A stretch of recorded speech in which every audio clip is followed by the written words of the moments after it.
Hello everyone, in today's video I'm going to show you how to build a digital agency website using Next.js, Material UI and React.js. You will also learn how to apply cool looking animations to your website. So if you are new to my YouTube channel, please like, subscribe and turn on notification for more awesome videos like this.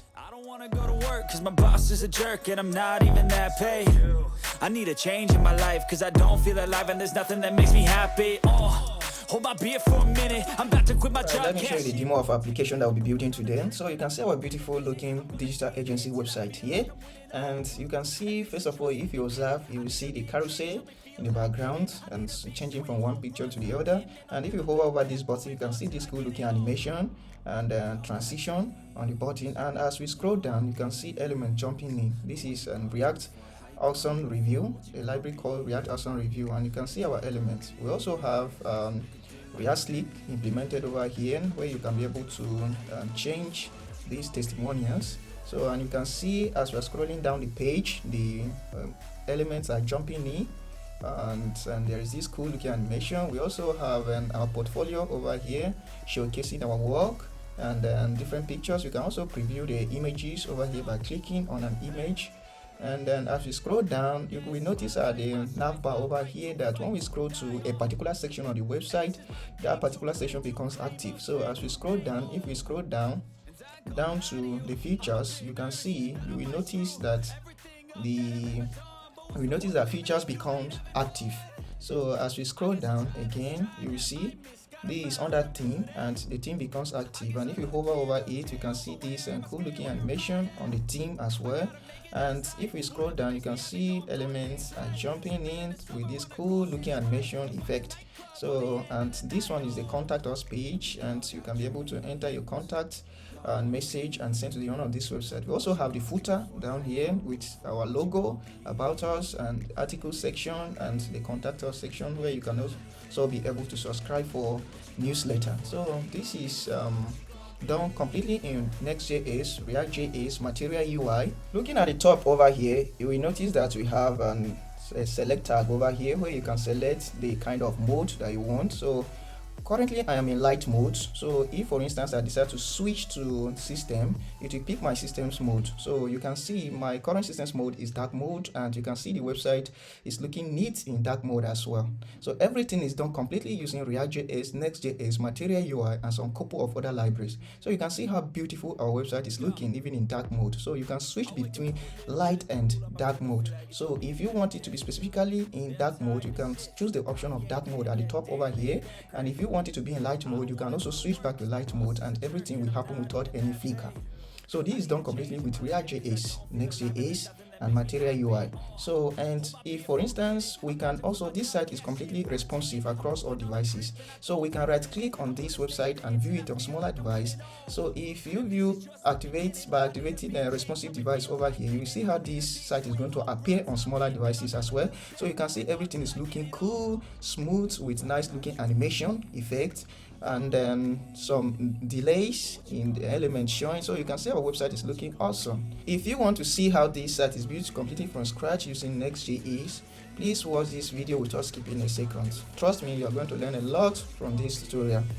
So, and this tutorial is targeted for both beginners and advanced learners. If you want to see how you can be able to utilize Material UI in Next.js and React.js, please, this tutorial is right for you. You can see everything's looking awesome, responsive across all devices.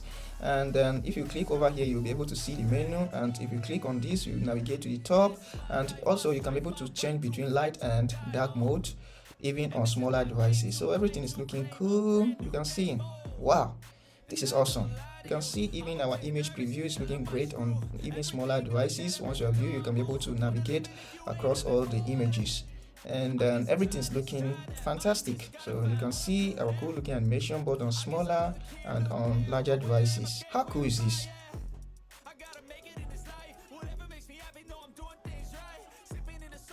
So the first step for us over here is to set up our Next.js application. So let's navigate to the browser and type Next.js. So over here, let's visit the installation, and then you can see this command right here. So copy the command and then open your terminal on your system. So I've opened a terminal on my system over here. I'm going to navigate into maybe project directory, or any project or any directory on your system. You can use any one. And from there I'm going to paste this command over here and hit enter. Alright, so the first step over here is asking us our project name, so I'm going to call it DG Agency. So I hit enter. So it's asking me whether to use TypeScript, yes, ESLint, yes, Tailwind, no, source directory, yes, app router, yes, turbo pack, yes, and import alias, yes, I want to use it. So just go ahead and type this over here and hit enter. Let's wait for it to install.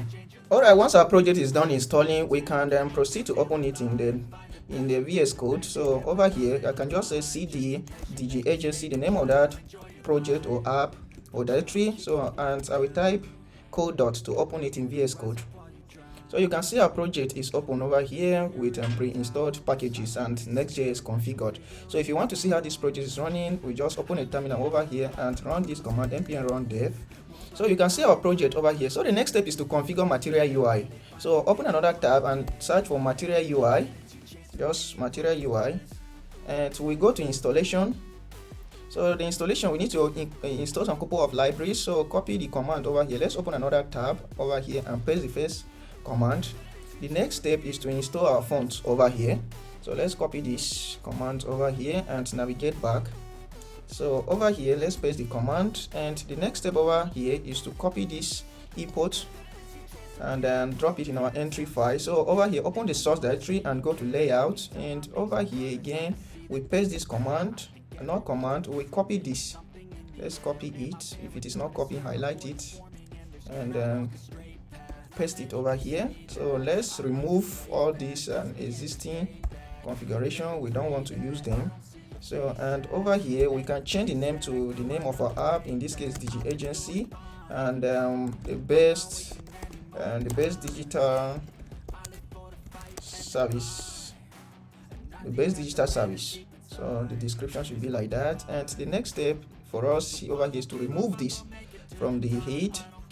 And in our global.css file, if you open it over here, we want to remove some of these configurations so that they will not be conflicting with our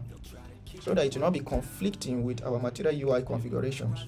So let's remove them and leave some. So let's go back. The next step for us over here is to install Material UI icons because we're making use of it. So let's open our terminal again and paste this and install. The next step over here is to actually, when we want to use this Material UI icons, we need to actually make use of these fonts or this style sheet from Google. So go ahead and open your globals.css, go to the top and type art import. We use import over here and paste the link over here like this so that it will import our style from Google for us. So the next step over here is to configure Material UI with Next.js. So in order to do that, open another tab and type MUI Next.js. So in our MUI, you will see this link at the top over here. Click on it to visit, and you'll be asked to install some couple of dependencies. So let's navigate back to our project again and hit enter. With that, we have copied that, and we will copy this over here at the top. If it is not copying, just highlight it and copy it. And they say we should open an app/layout. So let's go back to our page over here, open layout file, and paste this command over here. Once we have done that, we need to wrap the whole of our children with that app router cache provider. So the whole of our children over here in the body should be wrapped with this. So let's close that. So I guess our library is still installing. That is the reason why it's still showing error. I don't know why it's taking time. So the next step for us over here, let's configure next MUI CSS variables. So open another tab and type MUI CSS variables. So and you'll be taken to this link over here. So and you can see, you can read about the advantages over there. And then let's navigate to basic usage. So in the basic usage, they ask us to create a theme, import theme provider from MUI. So let's go ahead and copy this. So let's go ahead inside the source directory, create another directory known as context. And inside the context, let's go ahead and create a file known as app theme context.txs. So and then it is going to be a React component. I already have a shortcut for importing an extension for creating a component over here. So I just need to type the shortcut ref RFC, that is React functional component. So, and let's go ahead inside it and paste this, but we have to import this one, theme provider, from material UI /styles and create theme. So, and then we have we want to enable CSS variable so that we can be able to toggle between light and dark mode. So let's go ahead, and this one over here is going to wrap our children. So let's go ahead over here, and over here let's pass it a props of any, and within this one over here we have props.children. So it should wrap the whole of the children. The theme provider should wrap the whole of the children like this, and then we pass this thing that we created over here. But we need to do some setting configurations over here in order to enable this theme to be able to toggle between light and dark mode. So let's go back over here. You can see light and dark modes. In order to accomplish that, you can see they have shown us an example over here. The next step for us over here, since we are making use of TypeScript in this project, we are going to do a TypeScript setup. So click on that TypeScript setup, and it will take you to this page. Go ahead and copy these 2 lines and then take it to your app theme context provider and paste them at the top over here. So at the top, since this is a client component, let's go ahead and add this directive use client at the top over there. Once we have done the TypeScript setup, let's go to advanced configuration. Under the advanced configuration, you can see the configuration for toggling between dark and light mode. So let's copy this over here and take it back and replace this one over here. So once we have done this, let's add another thing as disable transition on change. So we don't want the transition to show whenever we're toggling between light and dark mode. The next stage is to configure our layout. So copy this over here and take it at the top in our layout file. Go ahead and paste this one over here, but we only need this. So inside the body, so take it down inside the body and drop it over here, and let's remove this and leave only the import, so you can see it over here. So let's go ahead and change this name to provider, so app theme provider, and over here to app theme provider. So after we are done with this, let's go ahead and import it inside our app over here. So inside here, we call this app theme provider. So, and then wrap the whole of our children. So once we are done with this, we can now go ahead and save it and check it out in the browser.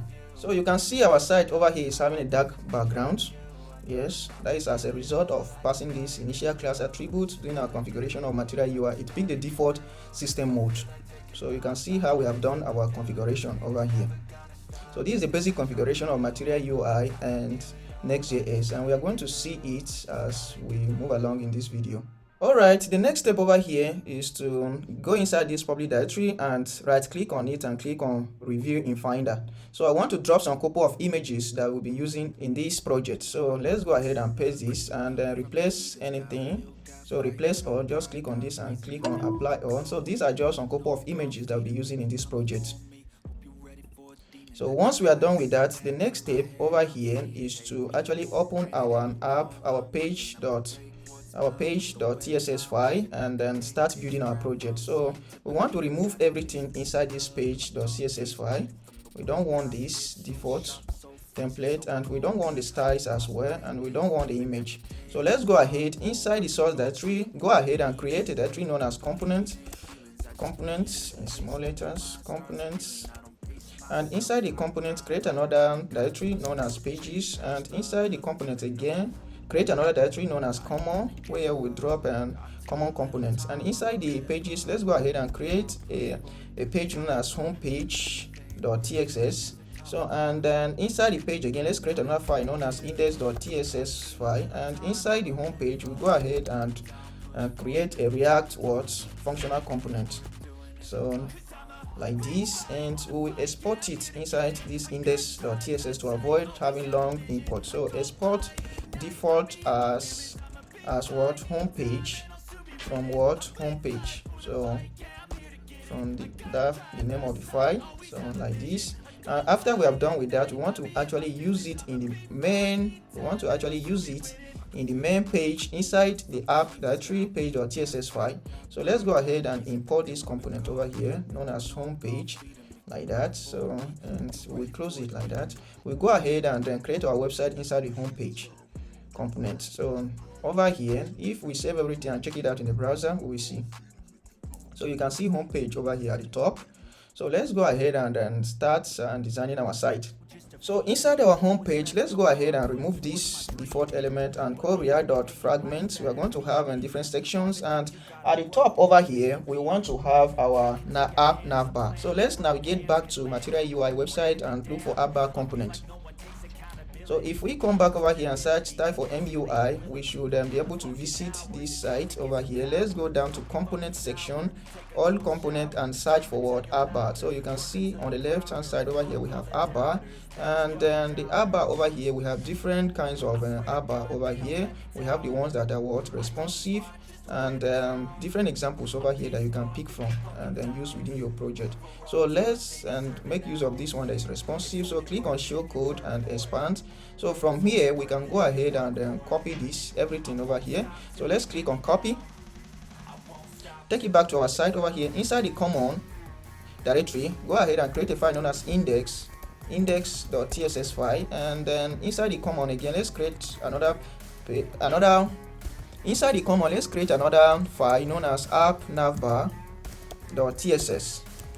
So, and inside it we paste what we copy from Material UI, but we don't actually want to show this body over here. So let's go ahead and remove it. We only want to show the app navbar. We are going to be updating it. So, and at the top over here, since it's a client component, let's go ahead and add this directive known as use client over there, and save everything. After we are saved, we have to actually export this component so that we can be able to use it within our project. So we have changed the name over here, and let's go inside index.tss under common and export this to avoid long import. So export default as app bar from /app bar. So from there we can be able to use it in our home page. So in order to use this, let's go ahead and call app bar over here, and then click on it, and it will import over here. So you can see our app bar is imported over here. So let's go ahead and check it out in the browser and see. If we come back to our browser, we should be able to see our app bar over here at the top with some elements, with some items over there at the top. And if we switch to responsive mode, we should be able to see our hamburger icon over here, where we can actually click it to toggle the drawer component. So everything is looking good. Let's proceed. All right, so after we have copied this code over here and created our app bar, let's go ahead and do some. We also want to copy an example over here. We want to actually elevate our app bar on screen. So let's expand this code over here again and copy it. So over here we only copy some part of this code over here. So let's highlight down here to this section and copy. Then open our app bar and drop this code at the top over here. From there we can import this trigger from Material UI. So, and we have to wrap our app bar with this component. So but let's see how it is done. You can see it over here. So let's copy it and take it back.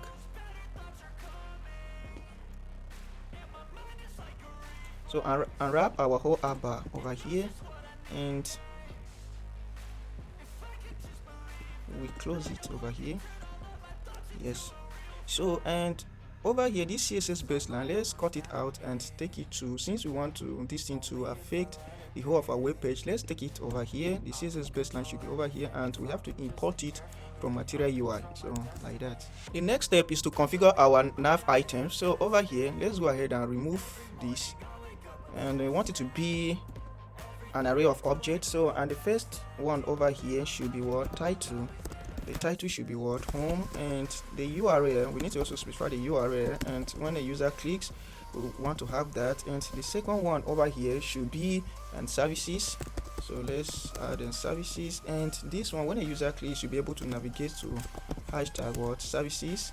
The next one over here is portfolio. So let's type portfolio. So portfolio. So, and over here too we type portfolio. The next one over here should be features. So let's have features, and over here should be what? Features. The next one over here should be what? Theme. So theme, and over here it should be theme. And the next step over here, the last one should be what? Contact. So on this one, the title should be contact us, and what contact. So after we are done this, since it has changed from a string to an object, we need to also update our code over here. So let's just add dot title, and over here the primary one should be one dot title as well, and then down over here this one should be item dot what title. That is what we actually want it to be shown, and over here too should be item dot what title. So if we go back to the browser over here, you can see our home, services, portfolio, features thing, just like in the original website. If you check out our original website, you can see we have our logo over here, and we also have our services over here and this. So let's go ahead and add this logo to our website.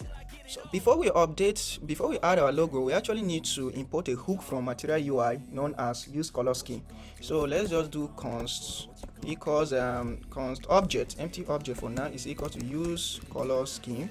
So like this. So this is the hook that we can be able to get our mode and also set our mode over here. So we want to get the mode, and over here let's change this to a box element. So a box is like a div in Material UI, and we import the box component from Material UI and then remove this variant 6, and inside it, if you want to display an image in Material UI, we have to make use of card image. So let's import the component known as card media, and this card media should have, and we have to pass props, some CSS styles.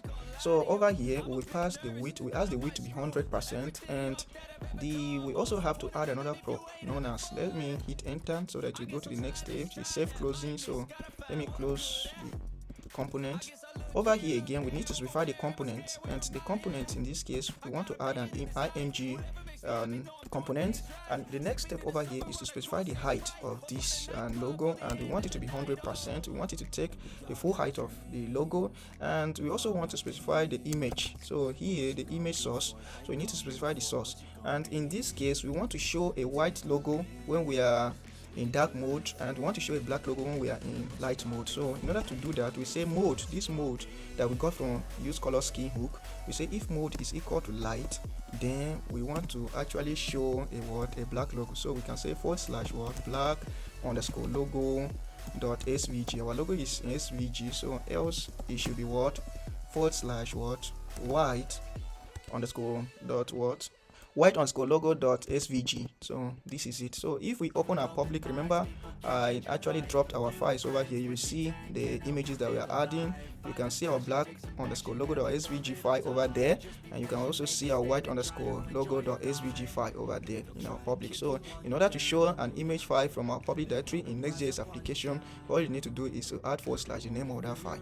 So you can see it over here. So this is on the drawer. This is what will be shown on smaller devices. So what of on larger devices? So you can see this drawer is only shown on smaller devices. So if we scroll down to this section over here, you can see our MUI is shown over here at the top. This MUI, I want to replace it with our logo. So let's go ahead and actually change this component to a box element, the box component, and over here inside this MUI we replace it with card image. We remove this one and then leave the rest.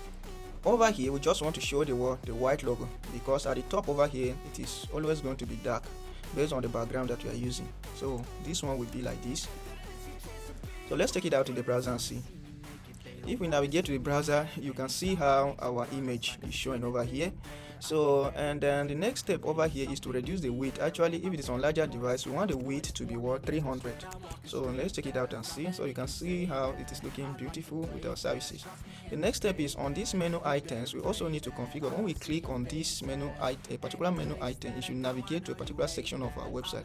So how do we accomplish that? We accomplish that in Material UI by adding this link component. So link component prop, and we say it should take link element from next/link. So from Next.js, not the one from Material UI, but from Next.js, so that we can be able to navigate without refreshing the page. So hit enter, and we need to also specify our href. Where do we want it to navigate to? So we want it to navigate to item.url. Remember, our menu items all have URL that we wish it should navigate to. So we are going to add this section in our web page as we proceed. So let's save it again.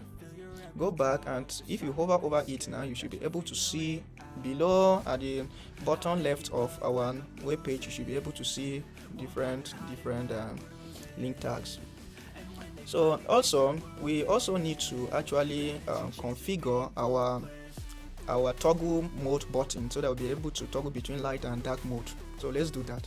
Also, if you don't want this ripple effect, when you click on a button, all those ripple effects, you can be able to disable them by adding these props and disable, maybe disable elevation if you want that, disable focus ripple, disable ripple, disable touch ripple. You can be able to disable all of these ripple effects on the button. Alright, let's create another component inside this common and call it toggle theme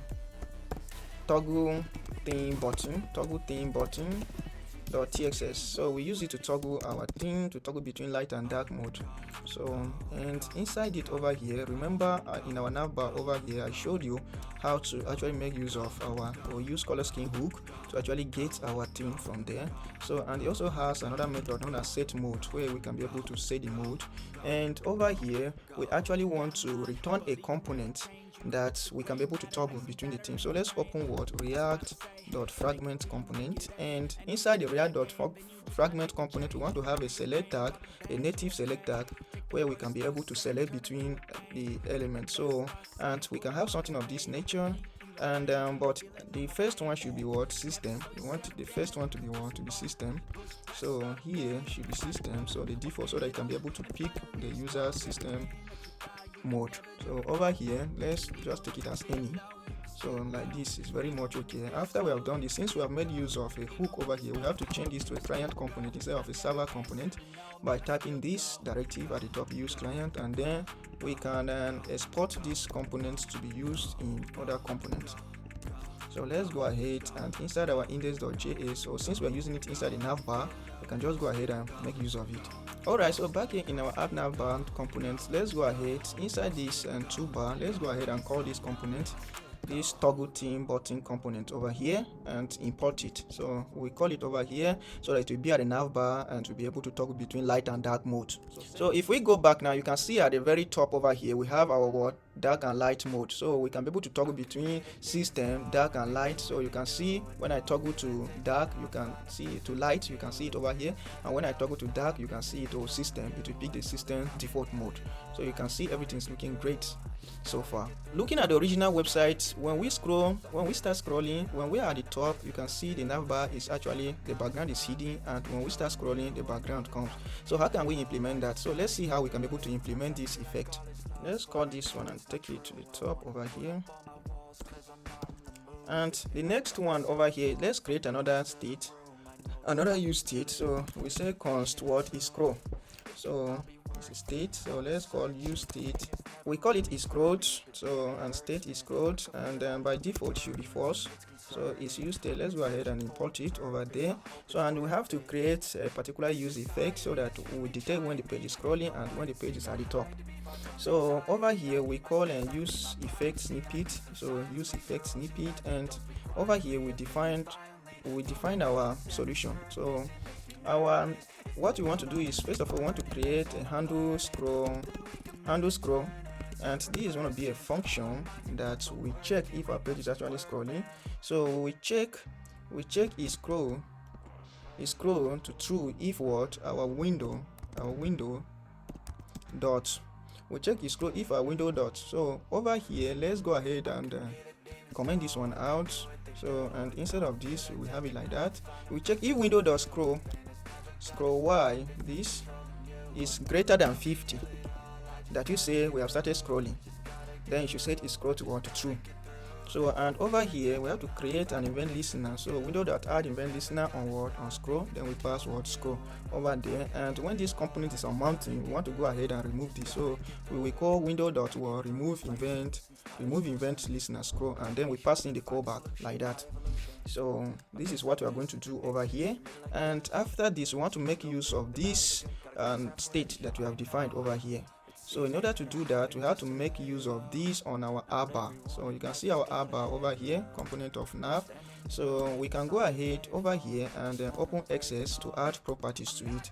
So first of all, we want to change the background or make the background transparent when it is scrolled. So you can see it has suggested some couple of style for us over here, and we are going to do this. And then over here, if it is scrolled, then we want the box shadow to be just 2, like we just use the one defined in material UI. So just pass 2 or none, and this one can be is in out, so is in out, And over here, the background color, if it is scrolling, if it is not scrolling, we want it to be primary.1.main.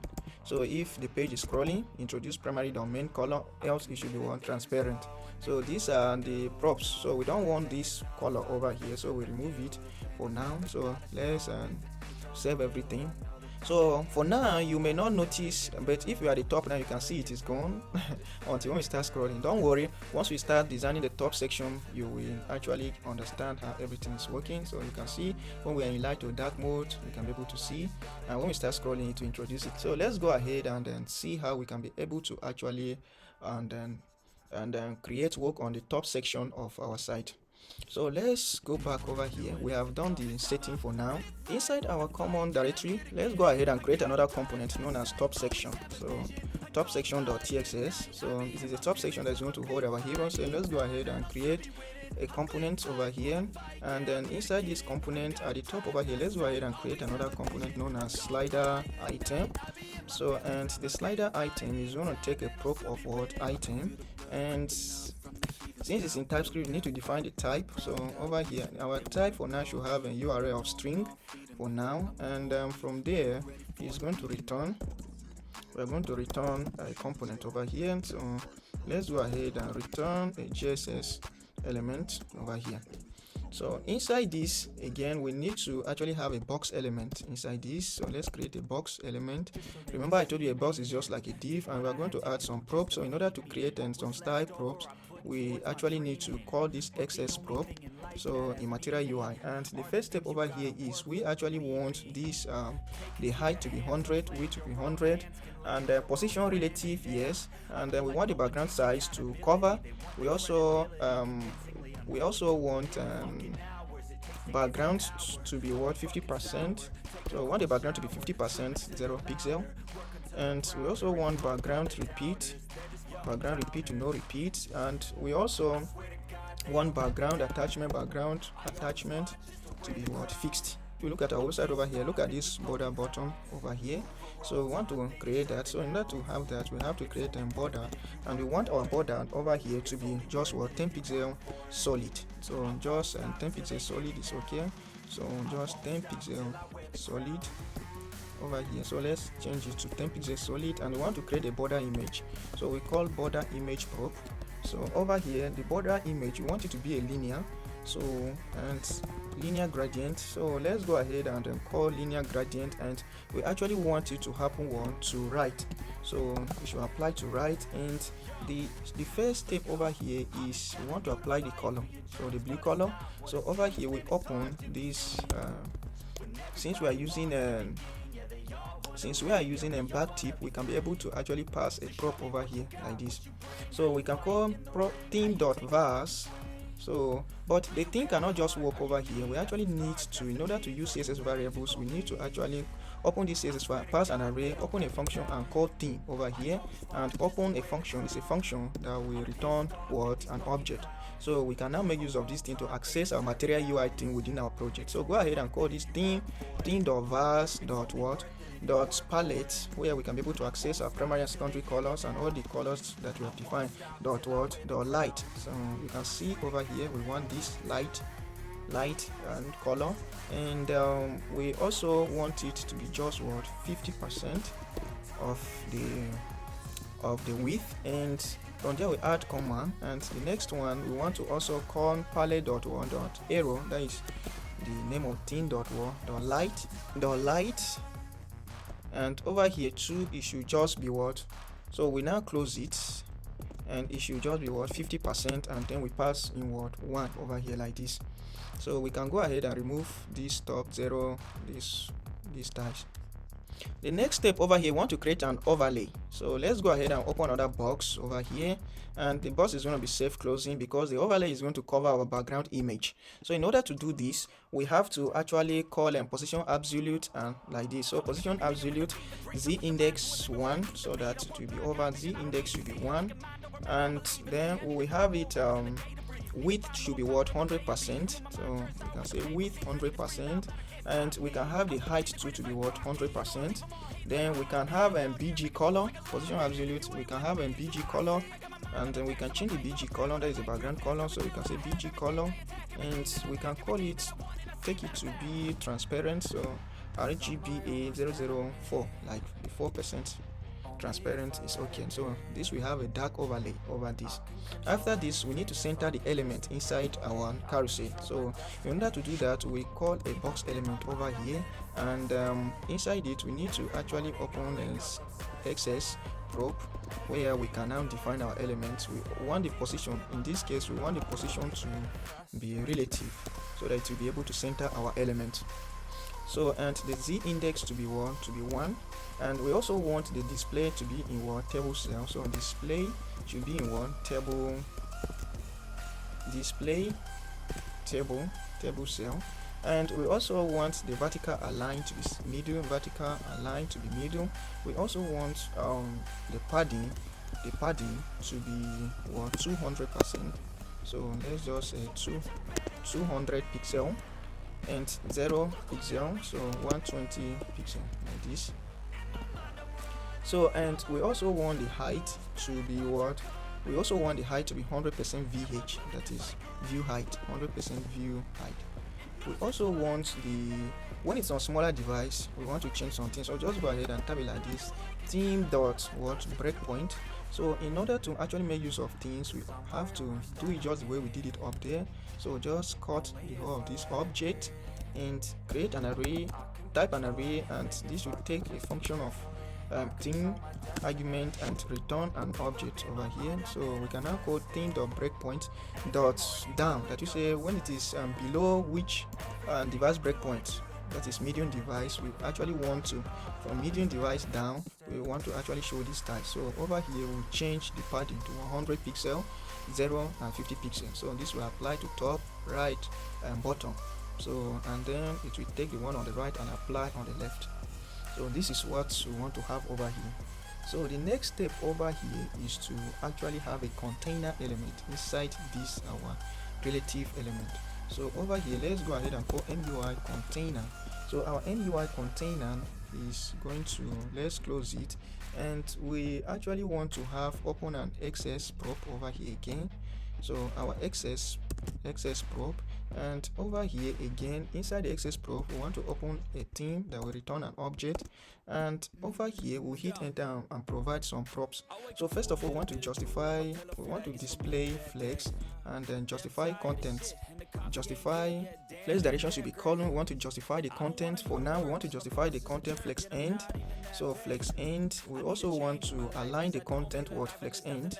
So flex end, we want to actually, but when it's on smaller device, we want to display it what? We want to display it block, and we also want to align the content center, align item center, I mean to say, and we also want to justify content center on smaller devices. So this is the container. So you can see our element over here. This is what we are trying to do. If it's on bigger device, we want to show this on flex end, display this content flex end, and if it's on smaller device, we want this to be centered. So that is what we are actually trying to do over here. So inside this container, if we take a look at our site, there is no much difference. So because we have not yet called these elements, but let's go ahead. We have to open a typography element, and inside the typography we want to have a content of creative digital agency. So creative digital agency, so like this, and you can see it over here, creative, this one over here, and we need to also pass it some XS props. So over here XS, and we are going to open an object and then open an array, open a function of theme that is going to return an object. So, and inside it over here, first of all, inside the theme we want to display it block. So we want to display it block, and we also want to actually change the font family. So font family over here, and this font family we are going to type Montserrat. So Montserrat, so we want it to be, if Montserrat is not font, we want it to actually use sans serif. So another thing is we want the font weight to be 400. Actually we also want the font size to be 24 pixel. So we also want the color, over here to be white. So theme.vars.palette.common.white. So if you want to access the white color, we also want the letter spacing to be 0.3 rem. So over here type 0.3 rem m. I need to say m. And over here again we want to text align what right. So text align right. Then if it is on smaller device, in order to do that we can call theme.down and then open an object like that, and we can say the font weight should be what, font weight should be 800 on smaller device, and we also want the letter spacing to be 0 m. So the letter spacing on smaller device should be 0 m, and we also want the text align to unset text alignment. We don't want to use the text alignment. So, and we want this font variant to be what, to be h5, so heading 5 elements. So this is what we have over here, and we can now go ahead and call it over here, but remember that this is just an item and we are going to create multiple items. We are going to have, you can see our images here are up to 3, so we are going to create an array of 3 objects. So let's go ahead and do that. Create an object, a variable over here known as const data is equal to, it's going to be an array, and the array now is going to have a URL, just a URL for now. I'm going to make it basic. You can expand this in your project, and the URL of that image should be what, hero dot what, jpeg. So that is the first image URL, and the second one again is going to be what, hero2.jpg, and the third one is going to be hero13.jpg. So these are the data that we're going to have. So we're going to actually call this data within our one slider. So we also want to show this animation, this slider over here, this carousel in the background over here. So how do we do that? In order to show this, we have to make use of what, React Slick. So let's check out React Slick. So go ahead and type, search in the browser React Slick. So React Slick, it will take you to their home, to their documentation page. So you can go to docs and then you will see the commands over here. Let's copy this command and install it. So open your terminal, go ahead and paste the first command, and over here again copy this one too, and paste it over here to install, and then copy this to your layout file. So let's go ahead in our layout file, let's go ahead and paste this. So let's give it a comment of React Slick CSS. So over here like this, let's go back to our top section file. So since we have done this, we can now go ahead and use React Slick within our component. So now to do that, we have to import slider from React Slick. So let's copy this setting over here and then take it down to our top section component over here and paste it like this, and then we import React Slick. So let's go ahead and have react.fragment of like this, and then have our React Slick. So we import slider from what, from React Slick. So let's go ahead and copy this slider from React Slick at the top over here. So you can see it is asking us to install the type. So hover over it and copy this command over here, open your terminal and hit enter to install the types. So you can see if we install the types, our error should be gone. So you can see the error is gone. We can now go ahead and use our slider. So you can see our slider over here, but the slider needs to take some couple of settings. So go ahead and type.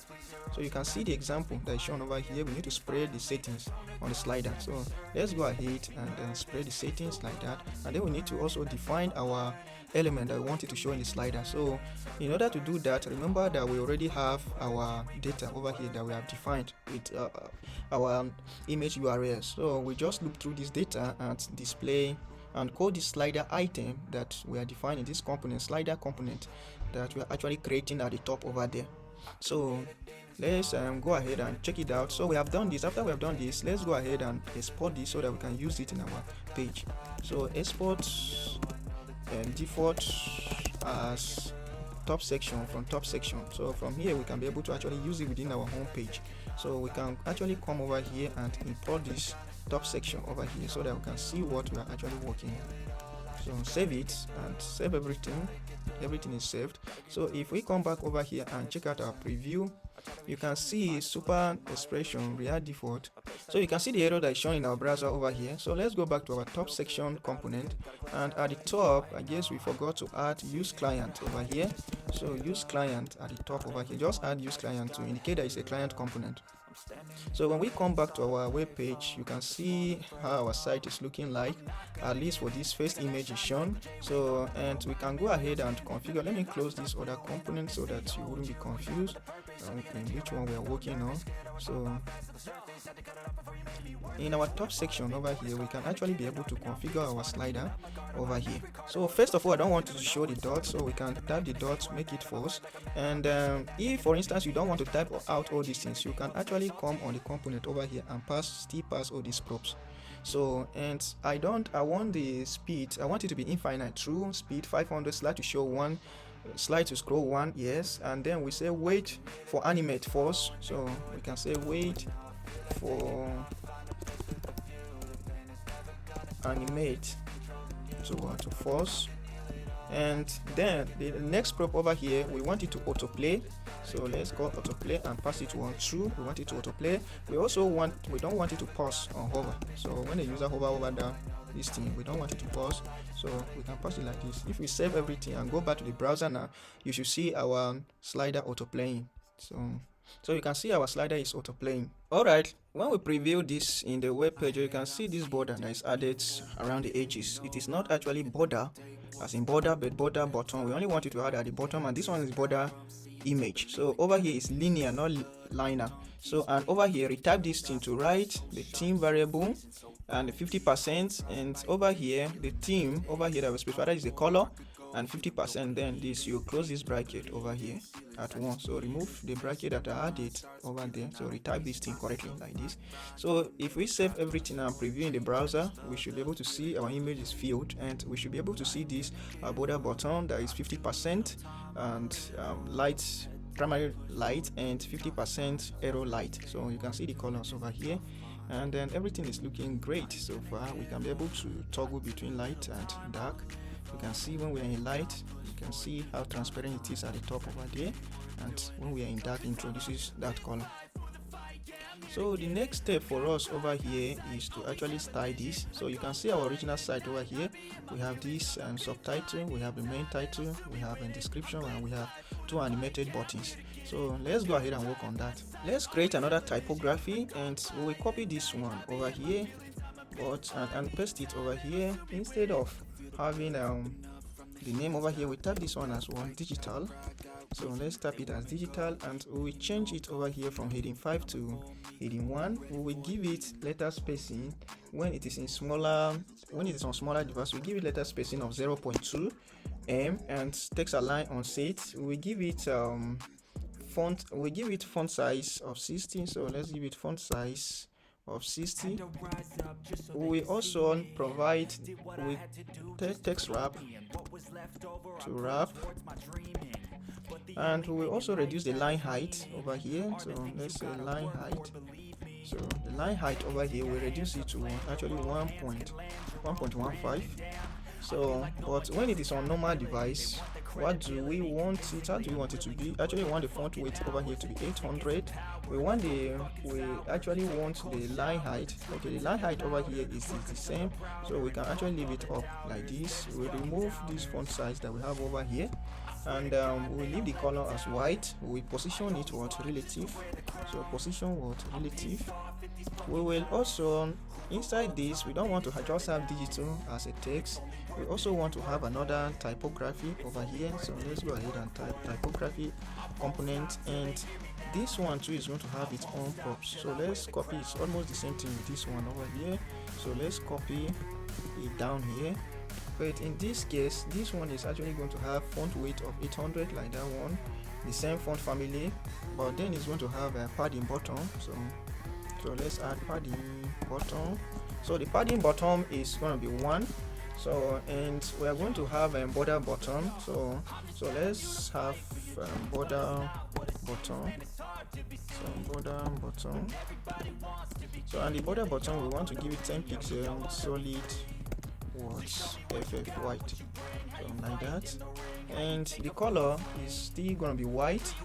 So the color is going to be white. So, and we don't need this other stuff over here. We don't need this one.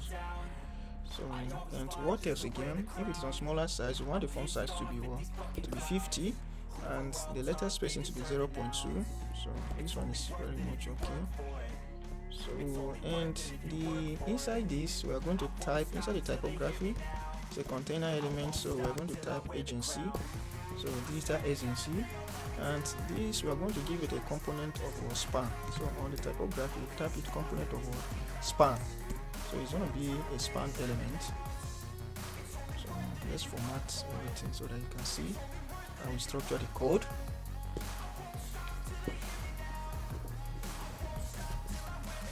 So I have formatted everything so that you can see how I've structured the codes over here. So you can see everything is looking great so far. Let's save it and test it out in the browser. So you can see how it is looking, but now actually what we want. So let's go ahead and play with the CSS. So first of all, we want this component 2 to be h1 as well. We don't want this letter spacing. And if it is on smaller device, we also want to actually add padding. Padding top, padding bottom, that is padding y on y-axis 3. So this one should have variant of span, but it should have component of span, but the variant should actually be h1. So let's go ahead and check it out. So you can see how it is aligning. We have digital agency, but it's not quite looking like our own over here, our original design. So let's go ahead and fix the props. Alright, so all we need to do is to remove this display block on the inner typography element. So, and then we can have exactly the same thing that we have on the original design over here. So you can see everything is looking great so far. So the next step for us now is to have this element that is over here, this content, this one that is over here. So we need to do that now. So after everything here, after this typography element, we need to open another typography element, typography component, and we are still going to need this XS. So let's copy it and then take it down here. But in this case, this one I want to have a dummy content, so let's type Lorraine, and we can cut it from here like this.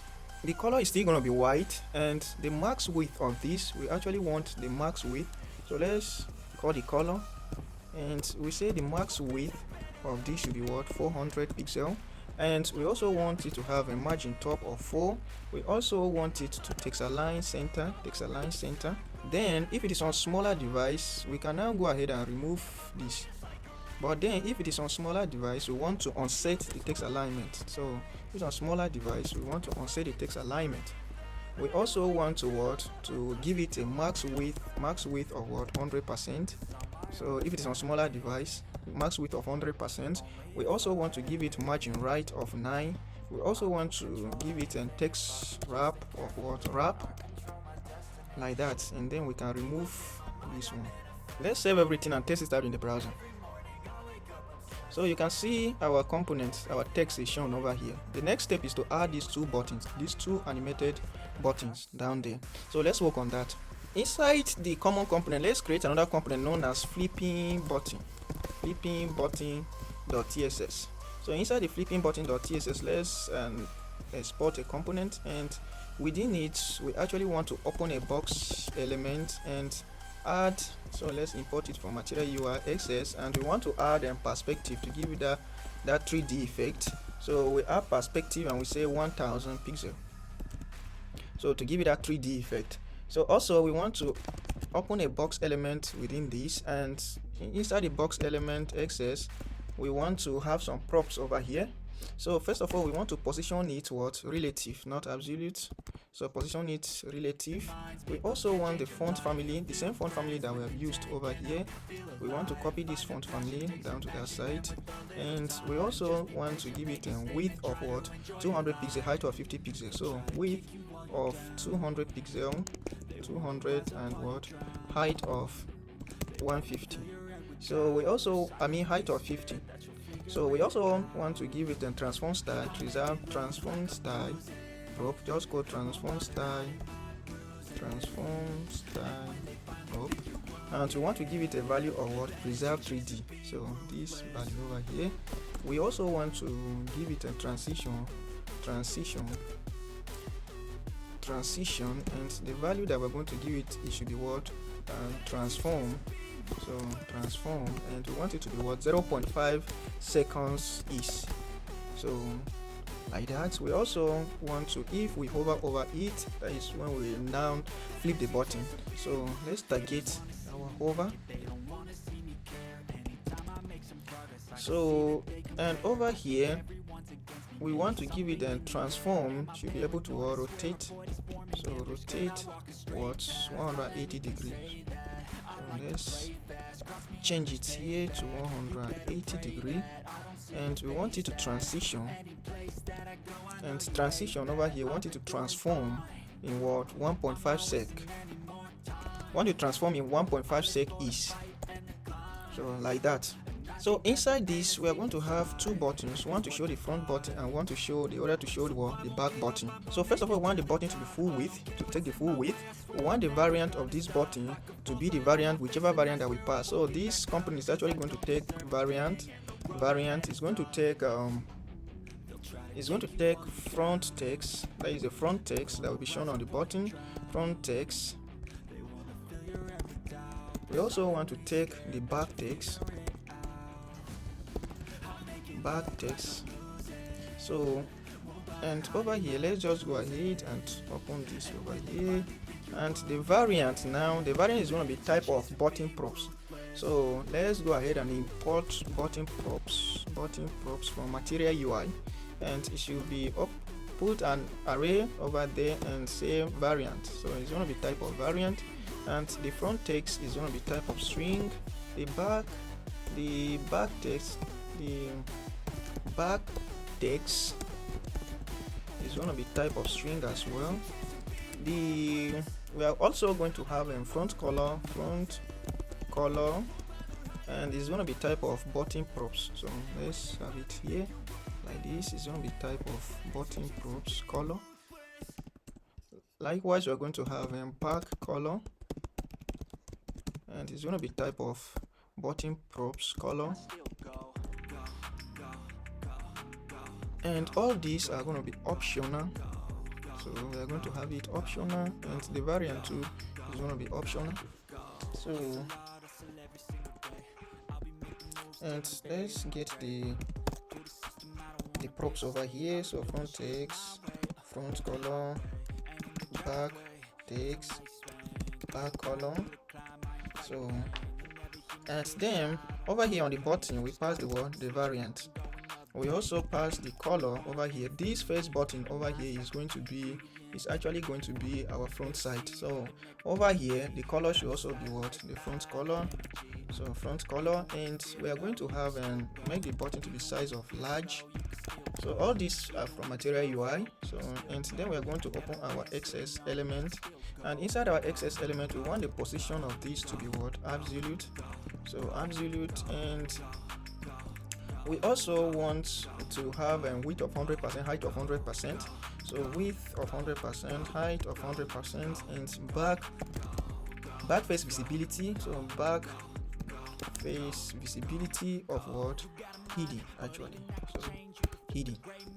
So, and then we want to go ahead and show our front text over here, whichever front text that might be passed. So the same thing that we have done for this front button over here. So let's add a comment over here, front button, and we can also have our back button over here. So let's go ahead and paste this, but here instead of front color should be what, back color, and over here instead of front text should be what, back text.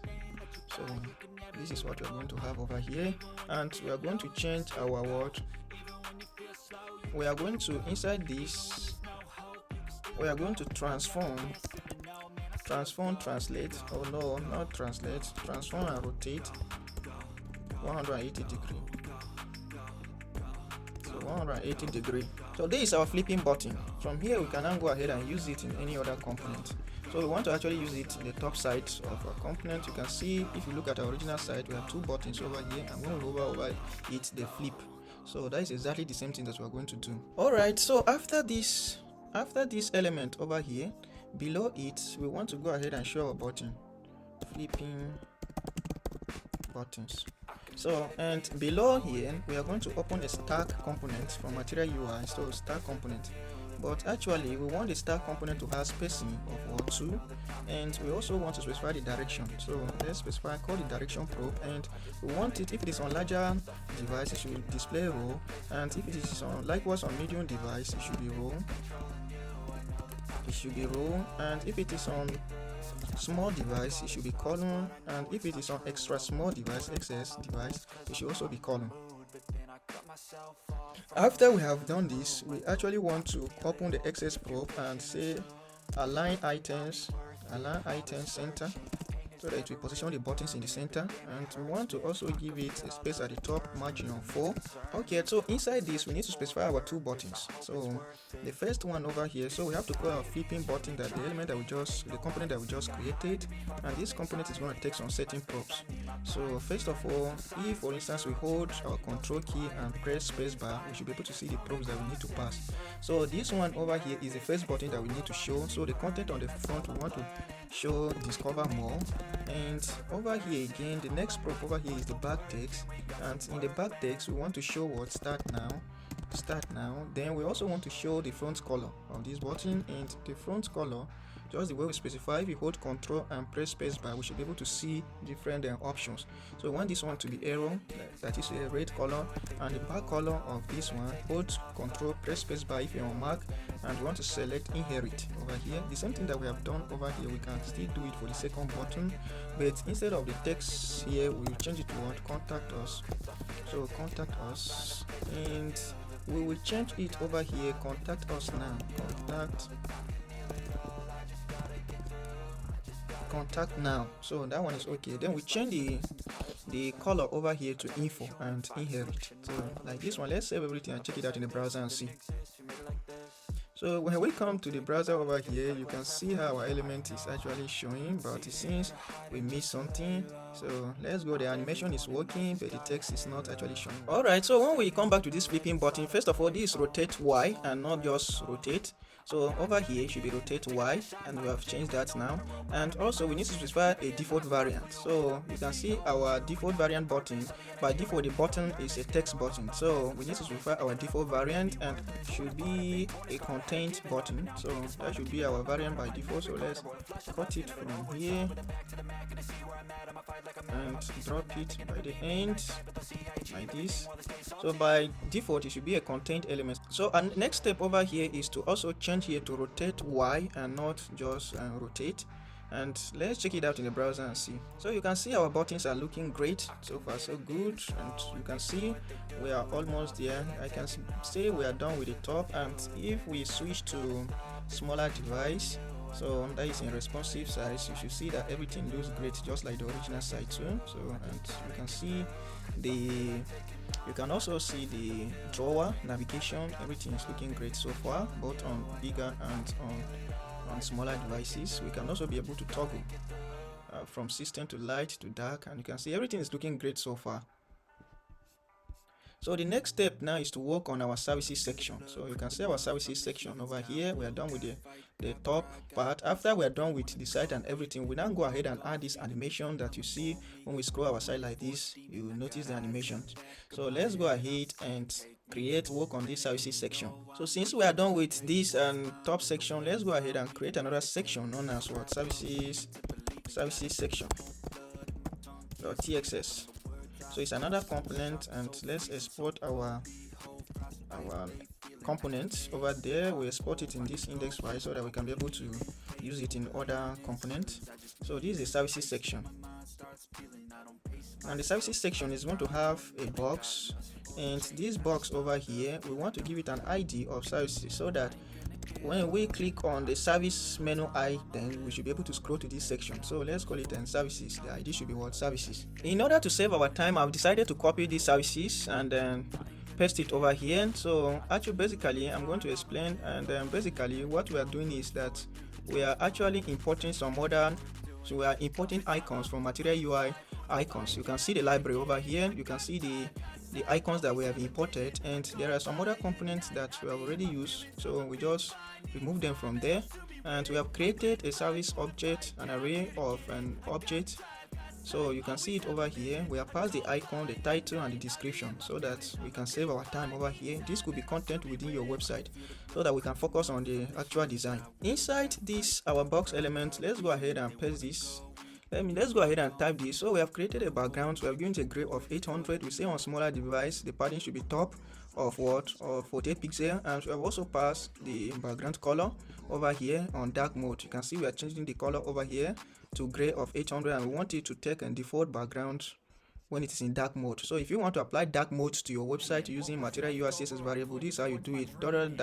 $theme.apply styles, call this function, then you specify whether you want to apply it in light or dark mode. In this case it is in dark mode, and then we pass this. So we have also called these SS. We also have another internal element, so let's remove this one for now and remove this one. Inside this our box elements, we have actually added another box over here so that we can be able to show our check out our services content and the description. So you can see over here I have created this theme over here, the props, and I pass it. I've added background over here, and if you want to change the properties, the CSS styles, when it is in dark mode, this is how you do it using CSS variable material UI theme.apply styles, and then you specify which mode you want to apply the style. So in this case it's the dark mode, and then we want to change the background to default when it is in dark mode. We've also created another nested box element. We change the color to white since it's going to be on a kind of a dark background. We change the color to white to be applicable to what the typography. Typography can be, maybe you can change it to any variant of your choice or any component. So it's just like a p tag over here, and we have the title and the word, the description over here. So if you save everything and check it out in the browser, we will notice, okay, we actually need to call this in our home page in order to see. So let's come down over here, and within this our services, we actually want it to be displayed inside a container. So let's call a container element over here, so container, and we want to actually call this and services section. So services section over here like that, and the containers will have max width of what, XL, so like that. So let's save it and check it out in the browser. So you can see there is an error because we have not this, we have made use of this is actually a client it's supposed to be a client component and not a server component. So add a directive at the top over there, and we should be able to see everything is looking great now. So let's go ahead and add this our service section at the top over here.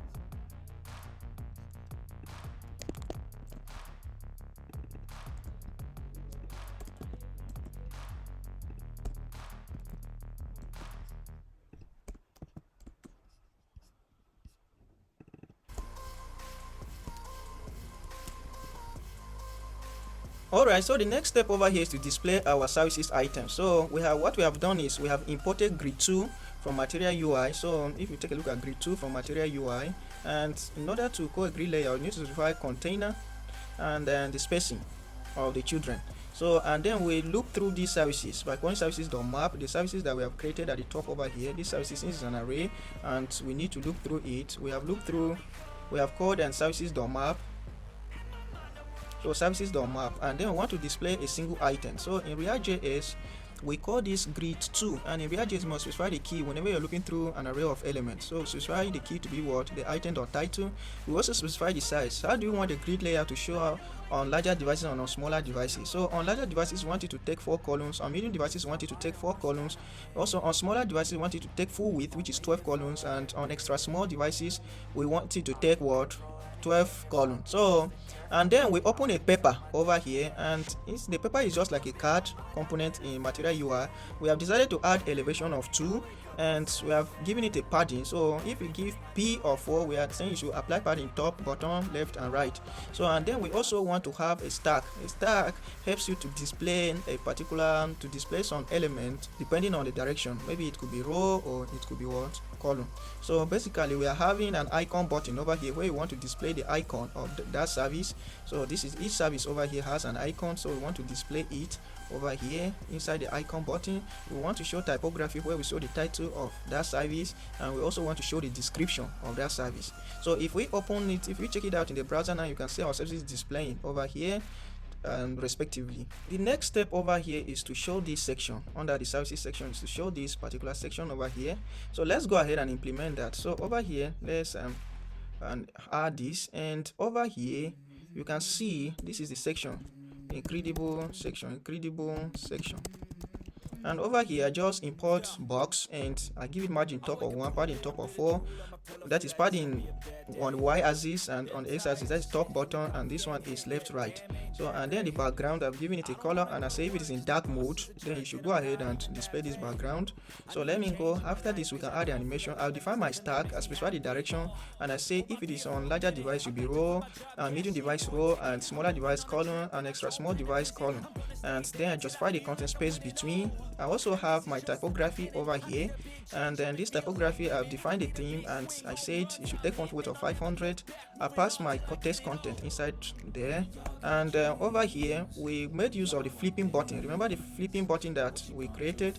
Yes, we are making use of it over here. So I've got the flipping button, pass the front text, back text, the front color, back color, and the variant. So over here, and if we save everything and open it in the browser, you will see how everything is looking great. So this is the section now, and if we hover over this button it will toggle. The next step is to show this, to actually design this our background over here together with this our testimonial carousel. Over here we have to the background section. So background section, so this is where we're going to work on the background section, and over here let's paste this. So we define our box element, give a height of 100%, position relative. We define our background image, which is over here, and the image is already in our public file. You can see our service underscore bg. Look at the image over here. So and we also define the background size as cover background repeat, no repeat, background position 100%, background attachment fixed, and width of 100%, padding top, bottom, right, left of 4, display flex, and then display item center. So we want to have a testimonial section. So this component is not yet created. In order to do that, let's go ahead and create another component over here, call it testimonial section.tss. So this is the component that we're going to create. So over here we have created, I've copied some testimonial content in order to save our time, created a data where I pass my testimonial. This could come from your website, and I've also defined the testimonial type where it has the ID, the name, and everything over here. So this is basically the data, and then I've created a testimonial card. In order to use Material UI card, you can check out Material UI documentation. So if you come over here and if we go under components and we come down here to card, you'll be able to see different example of cards components. So this is it over here. So and down here I've code card, I've given an elevation of 8 and excess padding of 2, minimum height of 320, and inside it I've defined a box element or box component, and then display it flex, justify content center. I want to have an avatar that will show the user. So this avatar over here, so an avatar is from Material UI 2. So if you go back to this side and you search for avatar over here, you should be able to see avatar. So examples of different avatars, so you can see how it is being displayed on Material UI side. So I've called the avatar over here. I'm giving a height of 120, width of 120, border radius of 50% so that it can be rounded, and then border, I've given 5 pixels solid, the primary color, so that it can have this blue looking like color. So I've given a class of avatar, that is by the word. So and the source of the avatar is item.avatar. Remember, we're going to loop through different testimonial over here. Each testimonial has a name, location, destination, and avatar, the URL of the avatar, the message, the rating, and the audio. So we are going to look through it. Then I also have within the card, I have my card content. I've decided to text align it center. I've created a quote, left quote and the right quote. In between the typography, I'll display my message. And then I have a stack component from Material UI. I want this stack component to display row on larger device and medium device, and column on smaller and extra smaller devices. So and then inside the stack, I also have my type 2 typography, one for displaying the user's name and another for displaying the user's location over here. And then over here I have the destination, so it will show the user's title. So if we save everything over here and we come back over here and import this thing in services, let's go ahead and check it out in the browser. Let's go navigate back over here, so you can see our card components over here. I see our carousel, our testimonial, and we can be able to actually change from one testimonial to another. How cool is that? Now the next step over here is to show this last part of our service section. So let's go ahead and implement that. So the next step over here, let's go ahead and show the last part of our service section. So second service section. So second service section. So let's go ahead and I'll paste this code and explain. So I will come back at the end of this video where before we finish the tutorial, we will apply the animation. So let's go ahead and import this. So what I've basically done is I've imported a grid component, and remember the outer grid has to pass container, and then specify the spacing between the elements or the children should be 2, specify the padding top to be 10, and inside the grid I now specify my children. I say the first child should take grid on larger device will display 6, so that because I want to have side by side, there is 6 columns on medium device as well, and it should take full width on small and extra small device. And then inside it I've created another grid layout because I want to display my card, my second grid element. So this stuff over here I want to show them in this grid like layout. So that is the reason why I've created loop through this service 2. So this service 2, it is the data that we are defined over here at the top is the one, and I loop through it. I take each item and display it inside a grid layout because we want to have grid like layout, this layout over here. So, and over here again I call paper. So paper is just like a card. So a paper element, I've given it elevation of 2, and inside the paper I have my stack element. So, and the stack element I want it to display what? To row, to have what? This icon, and then the button icon and the element, that is the title. And outside the stack element or stack component, I display my item description, so the service description. So, and you can see this outer grid layout that we have over here. We have our first inner grid layout that will display 6 columns. Then the second grid layout, we want to show our image. So this one will display 6 columns on larger device and medium device, and on smaller and extra smaller devices it will display 12. You take the full width of the screen. So we go ahead and import our card image from Material UI, and then we give it component of card, height of 400. We call this service2.jpg image, and then we go ahead and pass xprof border radius of 2 so that you have a curve like edges, height of 100%. So our image basically is / here. Our image is actually coming from, we dropped our images inside our public directory. So you can see this our service underscore laptop 2 image over here. So this is the image that we are calling over here. So we save everything and check it out in the browser. So if you check it out in the browser, you can see we have our component over here. So far we are done with the top section, the service section, and we're about to work on the portfolio section. Alright, so the next step over here is to create the portfolio section. So let's go ahead inside the common directory. Let's go ahead and create this component known as portfolio section. So section.tss. So, and inside that I'm going to paste this and explain. So first of all, we want to show our portfolio, and our portfolio, if you look at the main site over here, if we click down to portfolio, you can see we have this description over here. We have already designed this thing at the top over here. So all we need to do is to copy this section down here. So, and we have this, and we also have this tab over here that when we navigate, when we click on it, we'll be able to navigate from one tab to the other and to display different images over here. So this is basically what we are trying to design, and we can be able to preview it. So we have defined our services over here. We have imported material icon brush from material UI icon. We have also imported creative design. We have also imported codes, and that we have just basically created an array of an object over here with all these things, because this is a section over here. And also we have created different tabs, different content for different tabs over here. Remember I showed you over here that we have a tab, all tab. We have an Illustrator, Photoshop, website, photography, and all these are different tabs. So these are the tabs that we have created over here. So this is the tab for photography, and then photography has its own items over here. So basically this is for photography, and these items here are for photography, and this is for website. So basically what we are doing is we are making use of Material UI and cards image, that is an image list. So let's check it out. Alright, so when you come to Material UI website over here, you come to image list. If you come to image list over here, they have different examples on how you can be able to display images within your website.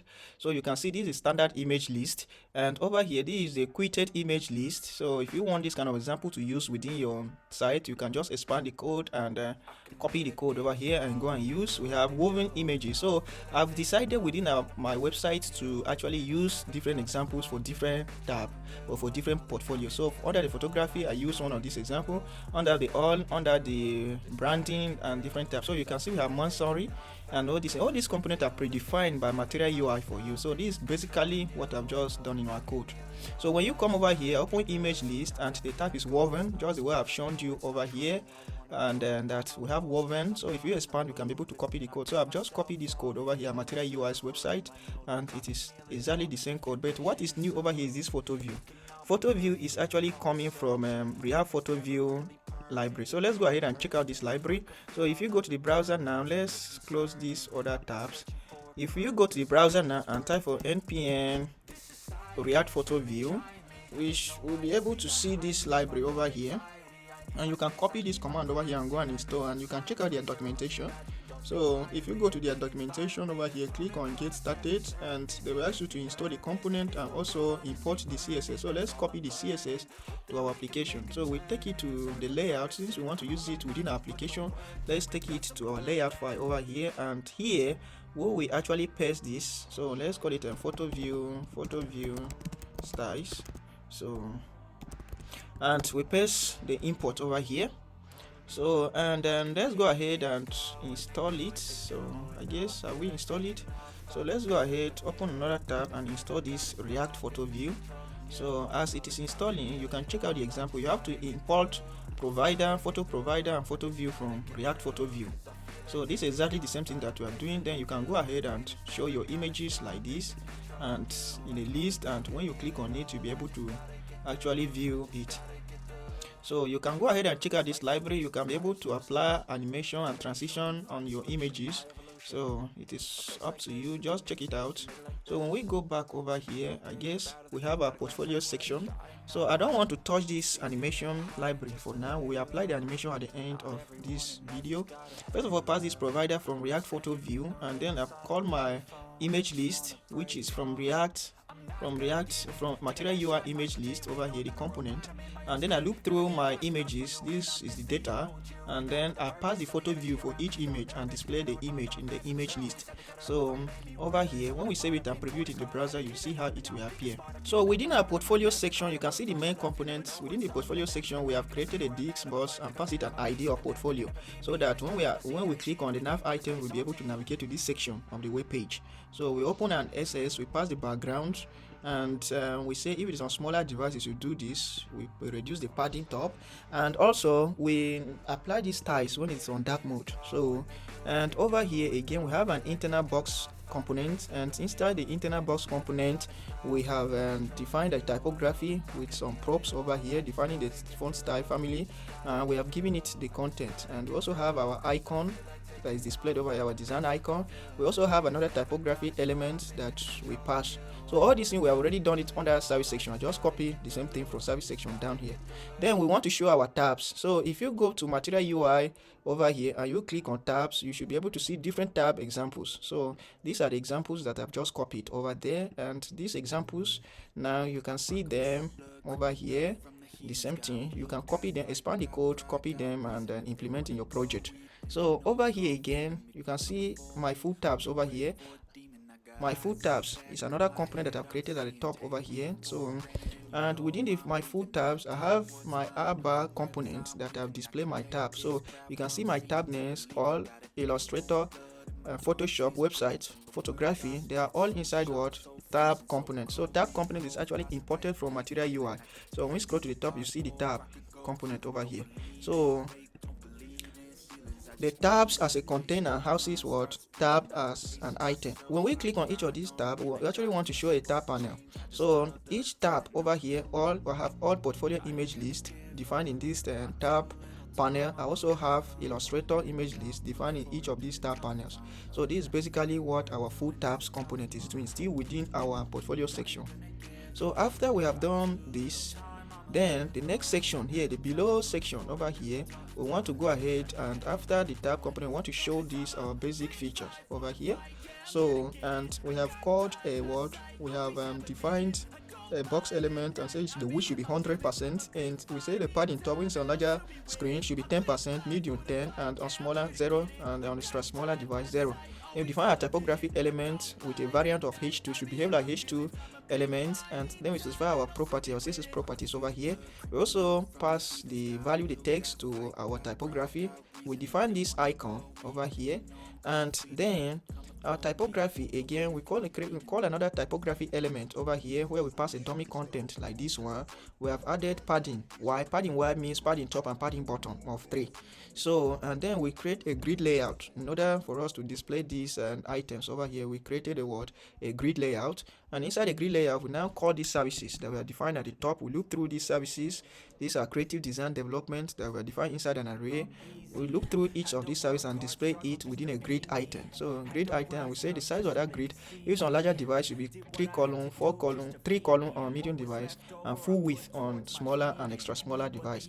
Then we call a paper material UI paper element or paper component. So if you go to material UI and website over here now, you should be able to see paper component under services. So paper component has different props that you can pass to it, like elevation from 0 to 24 and all the like. So you can see examples on different elevations here.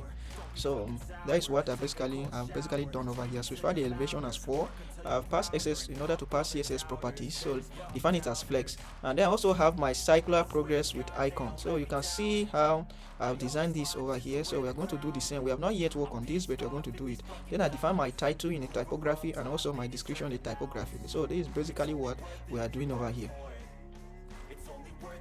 So let's create this component over here, still within the common directory. Go ahead and create this component known as circular progress with icon. So within it over here, let's go ahead and design our circular progress bar. So within our circular progress bar over here, this is actually a component and I want it to have prop of value and icon. So I've defined the types over here. And I basically code box element position of relative and it should display inline flex, and I code circular progress from material UI. So all these things are material UI component. So if you come over here and on the material UI website, you should be able to see circular progress component. So look at come under progress and we have linear progress and circular. So you can see different examples over here that I have actually used, and if you want to copy the example, just click on expand code and copy one of these examples. So I've imported circular progress and I say the variance should be determinate and the value should be 100 and the color should be light gray, size of 80, that is the width size. And I also define another circular progress, that is the outer one that will show color like, and I say the value should be the value that is being passed over here. And I also have a box element where I want to center my icon. So I basically position this thing absolute, top 50%, left 50%, transform, translate, and minus 50%, minus 50%, so that I can be able to center the icon just the way we have it over here. So this is basically what I've done here. So we can now go ahead and import this thing in our portfolio section. So what else are we missing? Circular progress with icon. Are we missing anything? Circular progress with icon. So I guess the arrow is gone now. So after we save the files, let's go ahead, go in our home page and import this component. So in our home page over here, let's go ahead and import our portfolio section component. So but before we do that, let's go ahead and export it inside this index of common.js directory. So let's go ahead and export as portfolio section like this from portfolio section, so that we can now go ahead and import it in our home page component. So portfolio from common and from there. So let's save everything and check it out.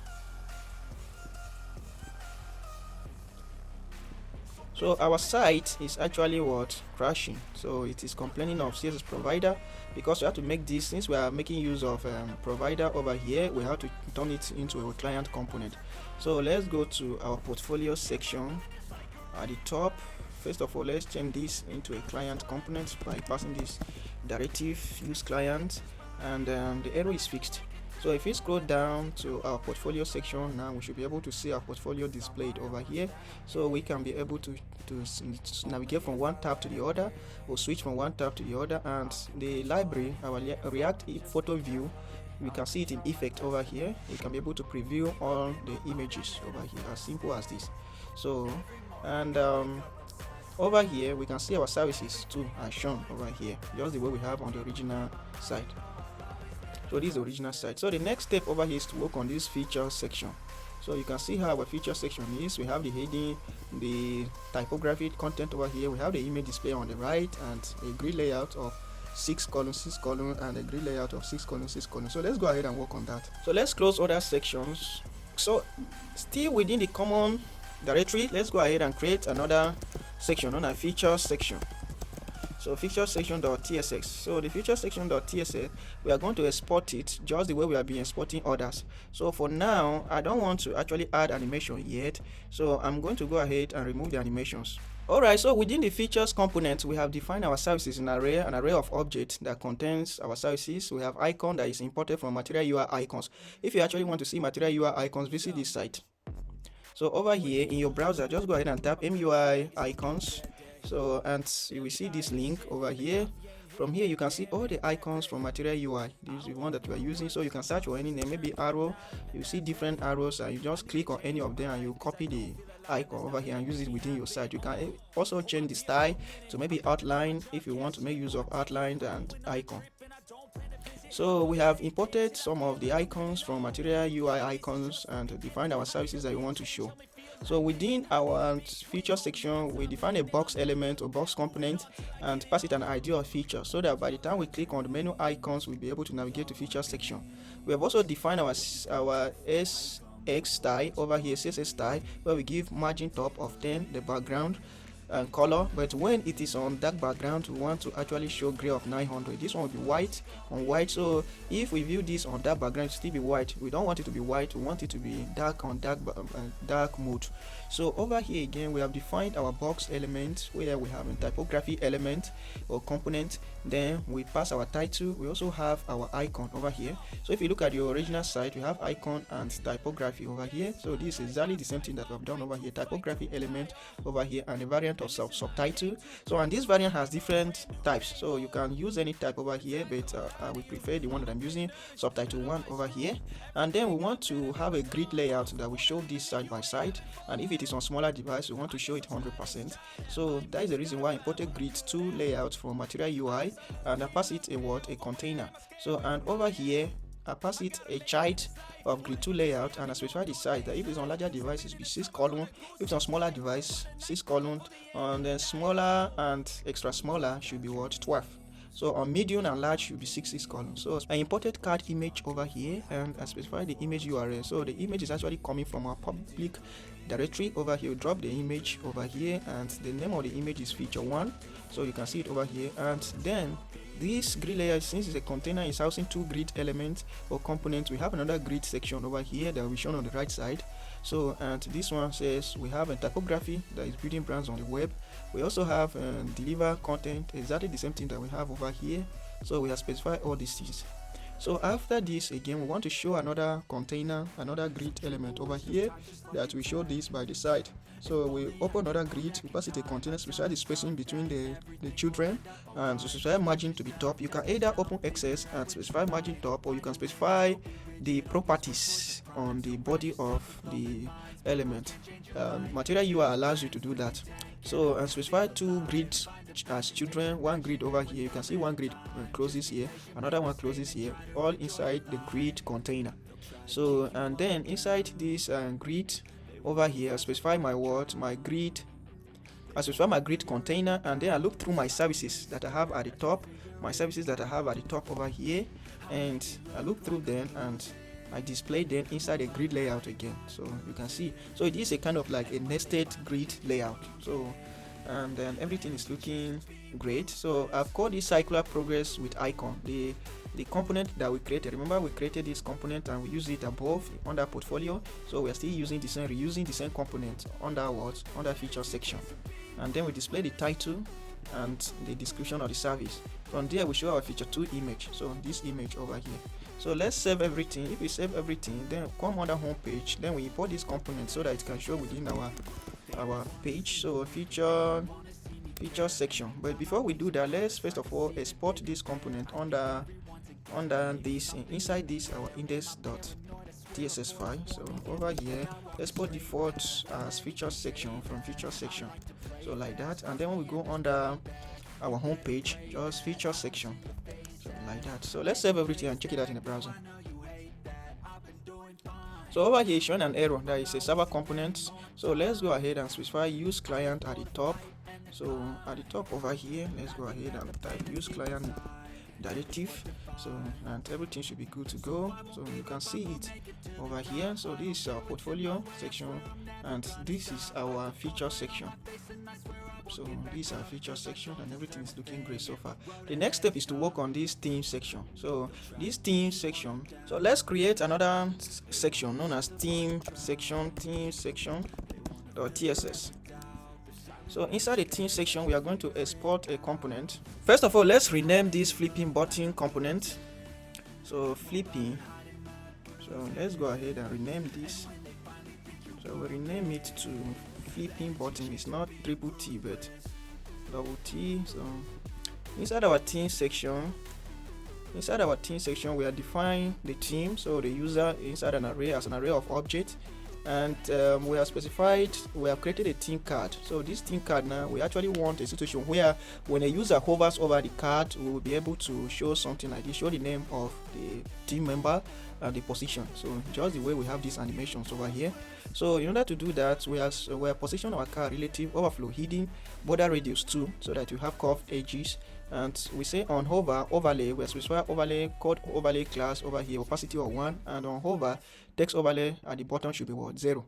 Then we call this card action area, and inside it we now call this box element, position it relative. Then we call our image so that we can be able to show the team members image. So card image, specify the image.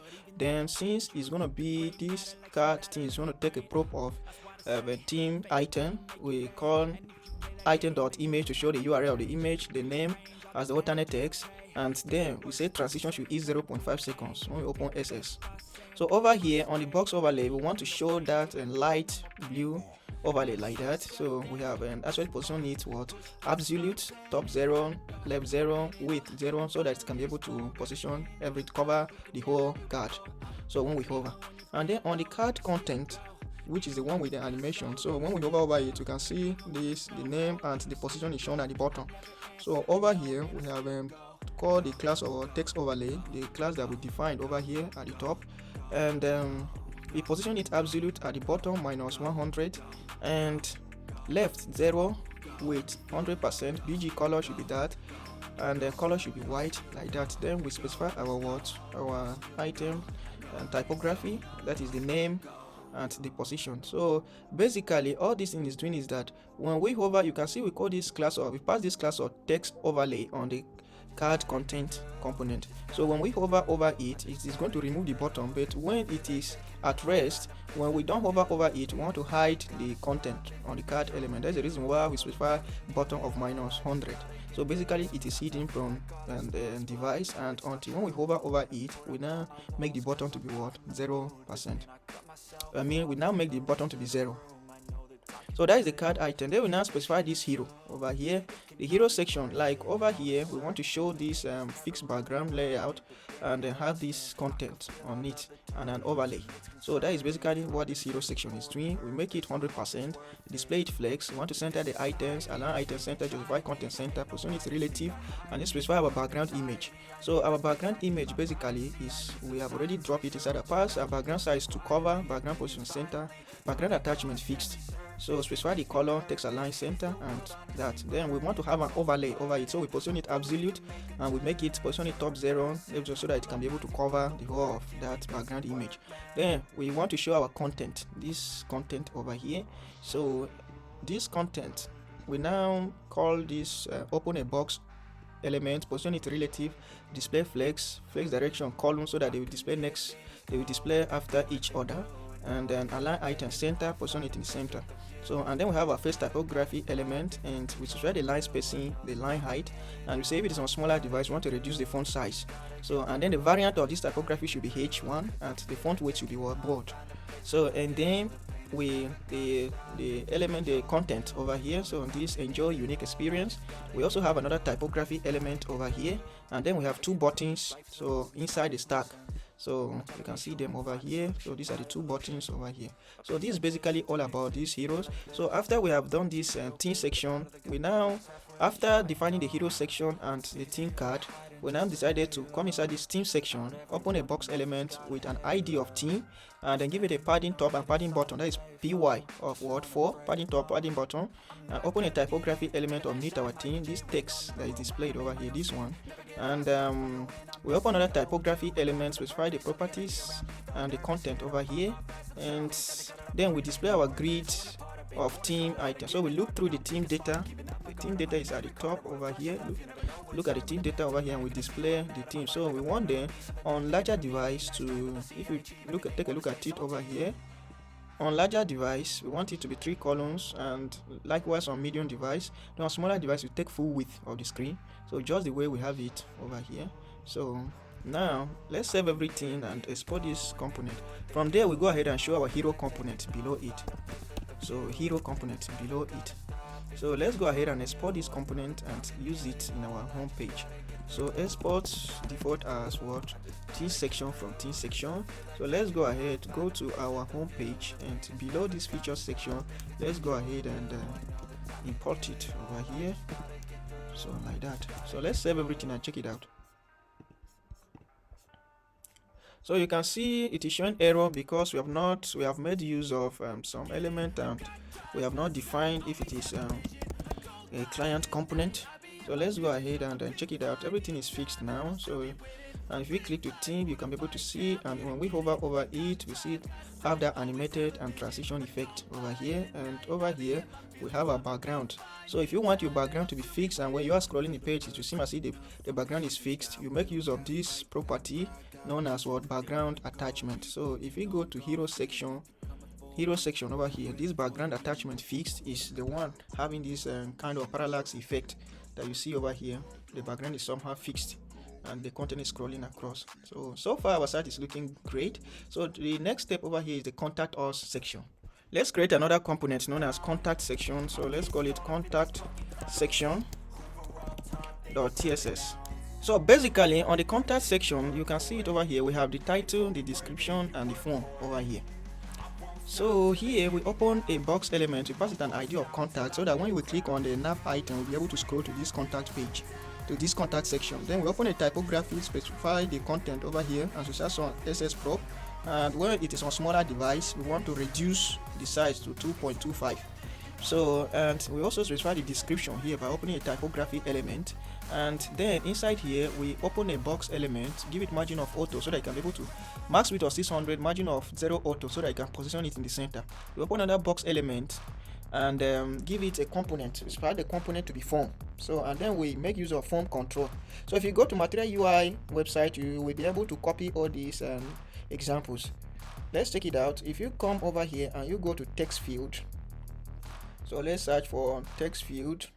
So text field has some example of input. So you can see different kinds of input. This is actually the one that I made use of. So you can scroll down and see different examples over here that you can use within your project. So if you want to copy the code, just click on expand and expand the code to copy it. You can also add an adornment, input adornment to your project. So basically a code control element specify full width so that you can take the full width of the form. And then my input adornment here, specify the name. I specify input adornment as what? Here input label, here input adornment, I specify the icon. I import this icon from Material UI icons. So that is the person icon, and I also create another input for email address. So basically I just copy and paste and edit it to phone number, the message, and then finally I specify the word, the button. The button for submitting our contact form. So this is basically the contact form. So at the top over here, in order not to show error, let's go ahead and pass this directive known as what? Use client. So and then we export this component under common directory so that we can be able to use it in other components. So contact section. So after we have done this, go to your home page below the theme and go ahead and import the contact section over here, and let's check it out in the browser and see. So if we scroll down, you can see our contact us section over here. If we scroll, remember we already configured that, but we come to fix this to change the color when it is currently active. So you can see over here when we scroll to the top, scroll to the bottom, or click on these nav items, we can be able to actually navigate within our site. So let's go ahead. If we change to dark mode, our site will be dark and everything is looking great so far on both larger device and smaller device. So let's go ahead and view it on smaller device and see how it's appearing. So you can see it now, everything is looking great both on smaller and on larger devices. So our site is looking great. We can also view this, preview the images, and everything is looking great. I hope you are enjoying this tutorial. So if it's on a smaller device and you click on any of these, it will show user details, so you can see even our form, everything is looking great. You can see our drawer too, everything. When we click on this, we can be able to navigate to a particular section. Okay, we have not yet done it on the drawer. We will fix that in due course. So everything is looking great so far, so good. So the next step, based on our original design, the next step is to work on this footer. Let's go ahead and create another component still within the common directory known as footer. So footer section .tsx. Under the footer section, we have basically created dummy content over here. The title, you can pass anything. Maybe this could be coming from your API. So I've created a dummy blog article over here. Then we have opened the footer section with a box. We have passed it some CSS style over here. Change the background color. By default, you can see the background color is dark. So we have called gray theme.vars.palette.gray 800. But when it is this is when it is in light mode, and when it is on dark mode, we want it to be 900 pure black. So, and then we have created a container, called a container element from Material UI, so that we can be able to actually display our content. So we now want to display this content to 3 grid layout. So we have one section here, one section here, one section here. So we have decided to import this grid component from Material UI as a container, pass a spacing of 2 and padding top of 2. Then inside it will have 3 grid items, so 3 grid children. So grid 1, you can see it over there, and another one grid 2, and grid 3. So divide the section into 3 grid layout, and each grid layout here is taking 4 columns, so that we can be able to have 4 columns on larger device and full column or full width on smaller and extra smaller devices. So basically over here we call the typography, you're already used to this, so it's just repetition typography about us. We have passed a divider element from Material UI. I'll be making a course on Material UI tutorial, so that you'll be able to, if you are not familiar with Material UI, you can learn from this, or you can learn from the original website. So I've called divider, I've called card image in order to display the logo. So I want to display the white logo just the way it is appearing over here. You can see our logo over here.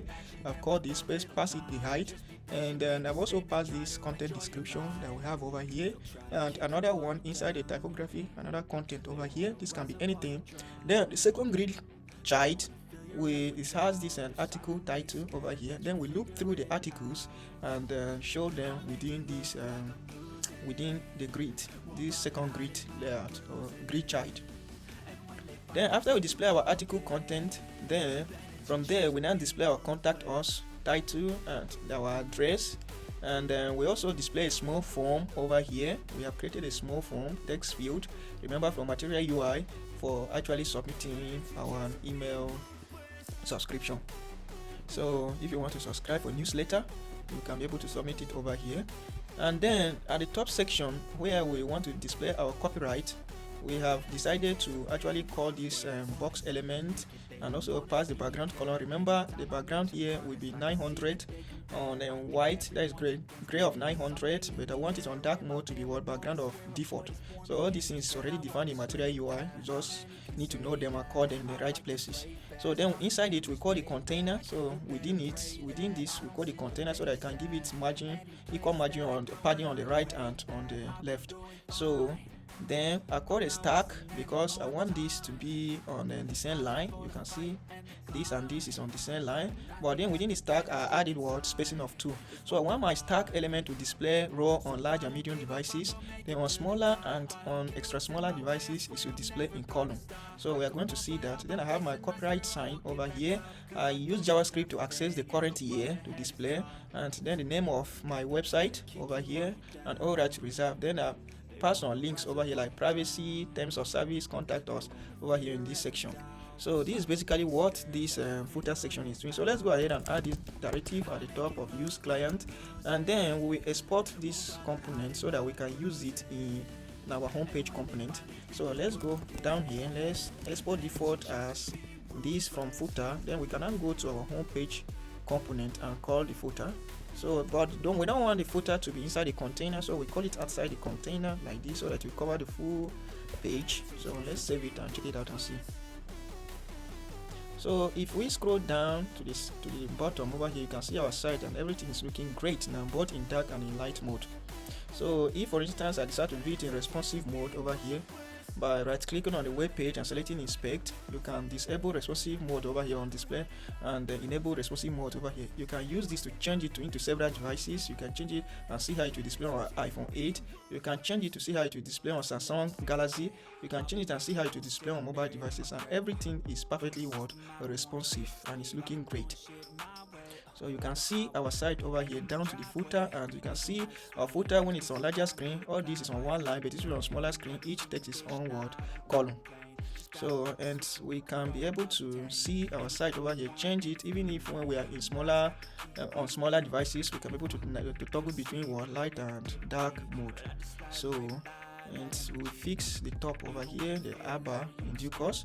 So, and we can let's toggle back to system, and we can change the device over here back to iPhone 8 so that it can show the device frame. If your device frame is not showing, click on this options icon over here. If I click on hide device frame, it will hide the device frame, and if I click on show device frame, it will show the device frame. So this is basically how you can be able to toggle between showing device frame and hiding. So far everything is looking great. Now the next step for us now is to actually fix this navbar so that when we click on this nav items, we'll be able to scroll to a particular section and also show this active class. So you can see in our original project over here, when we are at the top or when we are scrolling the page and it reaches any particular section, it makes it active. So you want to implement this feature right now. So you can see down to contact us, you can see it is changing here at the top, the color active at the top. We are under feature section, portfolio section, services section, and we are at the top. So you can see how everything is looking great over here. So let's go ahead and fix our navbar so that we show all these effects. Alright, so the first thing that we need to fix over here, this is scroll Y, not screen Y. Under our app navbar, so scroll Y and not screen Y. So, and if we view it right now, if for instance we refresh the page, at the top we go, and when we click on service and it goes to service section, portfolio goes, feature goes, team goes, and contact us goes. When we go back to home now, you can see it will now show us a transparent background. So now let's go ahead and work on this so that when we are under home, it will show us home as the active item and then service as the active service item. Let's do that. So in order to accomplish that, we have to make use of intersection observer. So basically intersection observer is an API that enables us to observe or monitor an element when it comes to what screen view or the device view. So we are going to first of all create another state over here known as what active session in order to monitor which element is currently in the view of the device or in the device view. And over here we have created another use effect. We have created a callback function known as handle scroll. Then first of all we say consection is equal to nav items. So these are our navigation items. Remember, we specify the URLs over here as hash. We want to check which of our HTML sections within our HTML web page matches any of these URL. Remember, we specify IDs on each of the section that we created. Services, if for instance we go back to home page and we go under services, specify an ID, and then we under portfolio as well specify portfolio ID as portfolio. So we want to monitor and see when each of these sections comes into what the view, the device view, or to the screen. So now first of all we have and call these nav items as sections. Then we map through the sections, and then if we check if each URL, any of the URL start with hash, if it's like that, we go ahead and get the word code document or query selector to get the document from the DOM, and then else it should be null. So like here under our nav item, remember our home is /, so this one should be what null. Actually we don't want to find that one.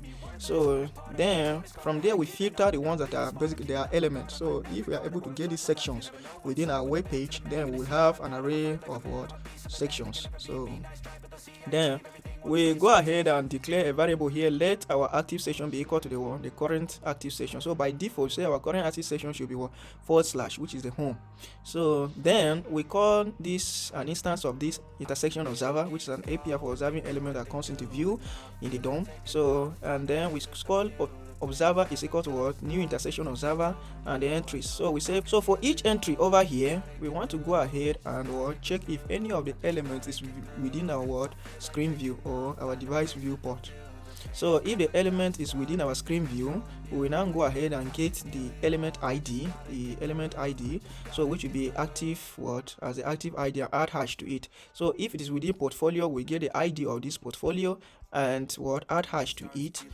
And we want to also check if a user scroll to the top, then the user is under home. So we check if window.scroll_y is less than or equal to 20, it's going to return a number. So if the number is less than or equal to 220, we assume that the user is at the top of the web page. So we should show home and as the active tab or nav link.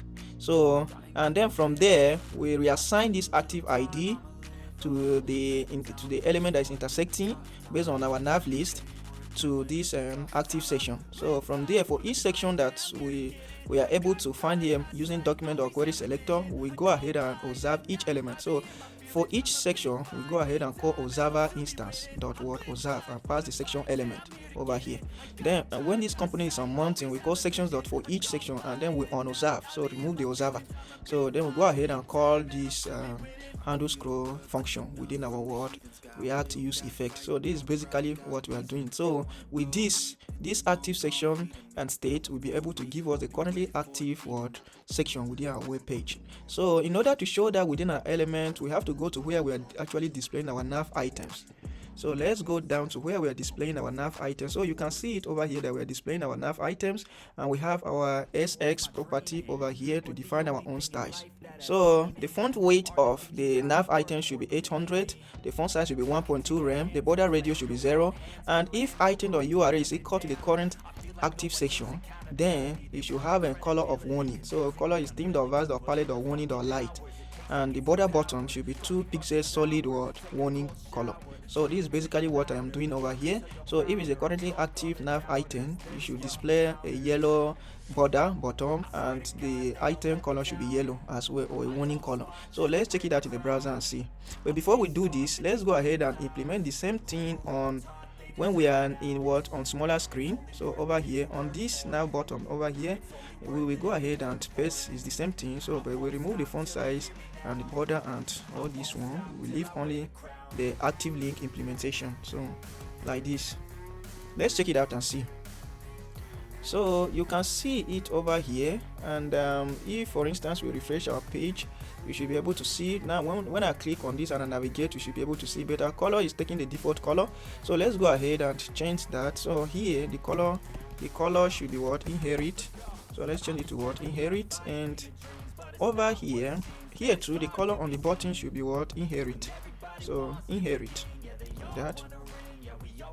So when we go back, you can see that our color is white, and when we click down to services, you can see the rest are white, while the currently active has an underline and what yellow color. So when we click on portfolio and we go to portfolio, it scrolls down to portfolio section. You will notice it too. So the portfolio is not working, maybe the ID does not match. So let's check out feature, the ID matches, team, the ID matches, and contact us, the ID matches. So let's check portfolio and services. Okay, even the portfolio matches. So and when we scroll back to the top, you can see the home page over there. So if for instance we decide to view it on responsive mode, you should be able to still see it. Home is active. We click down to services. Okay, this one is not navigating. Let's fix that.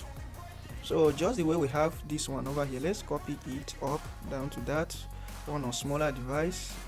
This one too over here, let's paste it and save everything. So let's hit refresh and click on it to open, and click on portfolio. You should be able to navigate to portfolio. Click on feature, you should be able to navigate to features. Click on team, you should be able to navigate to teams. Click on contact us, you should be able to navigate to contact us. And when we scroll back to the top, you can see it has removed that active background. So we can switch from light to system, or we can switch from there to dark or back to light, and everything will still work seamlessly. Wow, everything is looking so great. So far so good. Everything is looking great like our original site. But one thing that is missing now is the animation on within our web page. So you can see over here we had animation. When we navigate to the top or when we come to the screen, all these cards are animated. So we are going to work on that now. Let's check the original site. So on the original site over here, you can see when you come to view, when this top section comes to view, you can see this animation over here at the top. So likewise, when we are scrolling through the web page, you can see the animation on the element. So how can we implement this feature? Well, in order to add animation to our website, we need to make use of one library known as React. So just go ahead and search for npm React awesome review.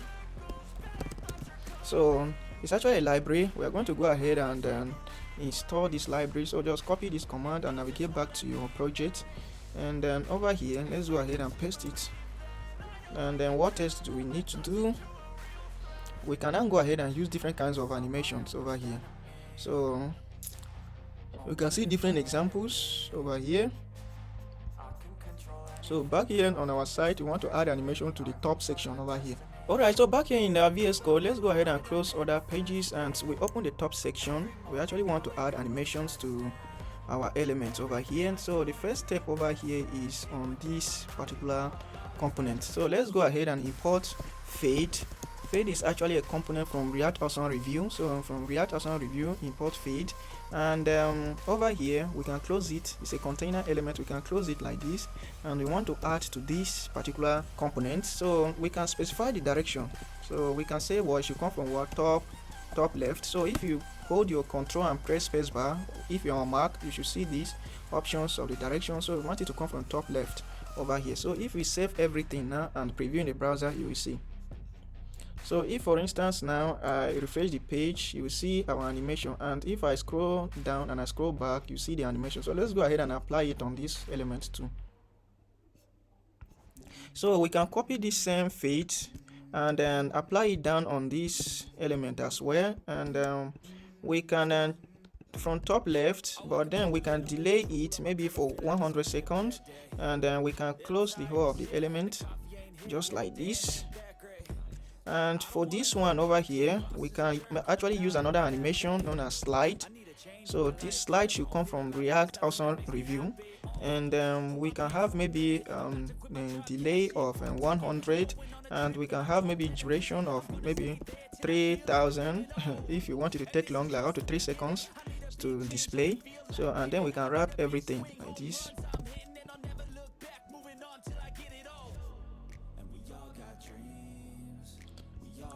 Or in order to show it one after the other, since we delayed this one by 100 milliseconds, let's go ahead and delay this one by 150 milliseconds so that one will complete before this one. So let's preview it and see. So if for instance you can see, if you scroll down and scroll back up, you can see the animation. Let's go ahead and add the animation on the buttons too.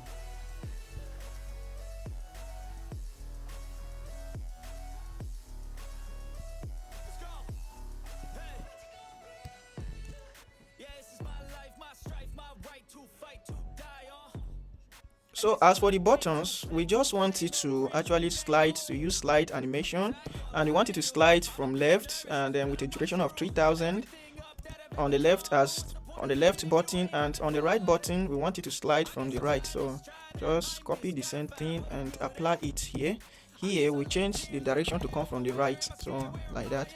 So if for instance we come back to our web page over here, you can see the animation taking place, and when we hover over it, our button will still flip.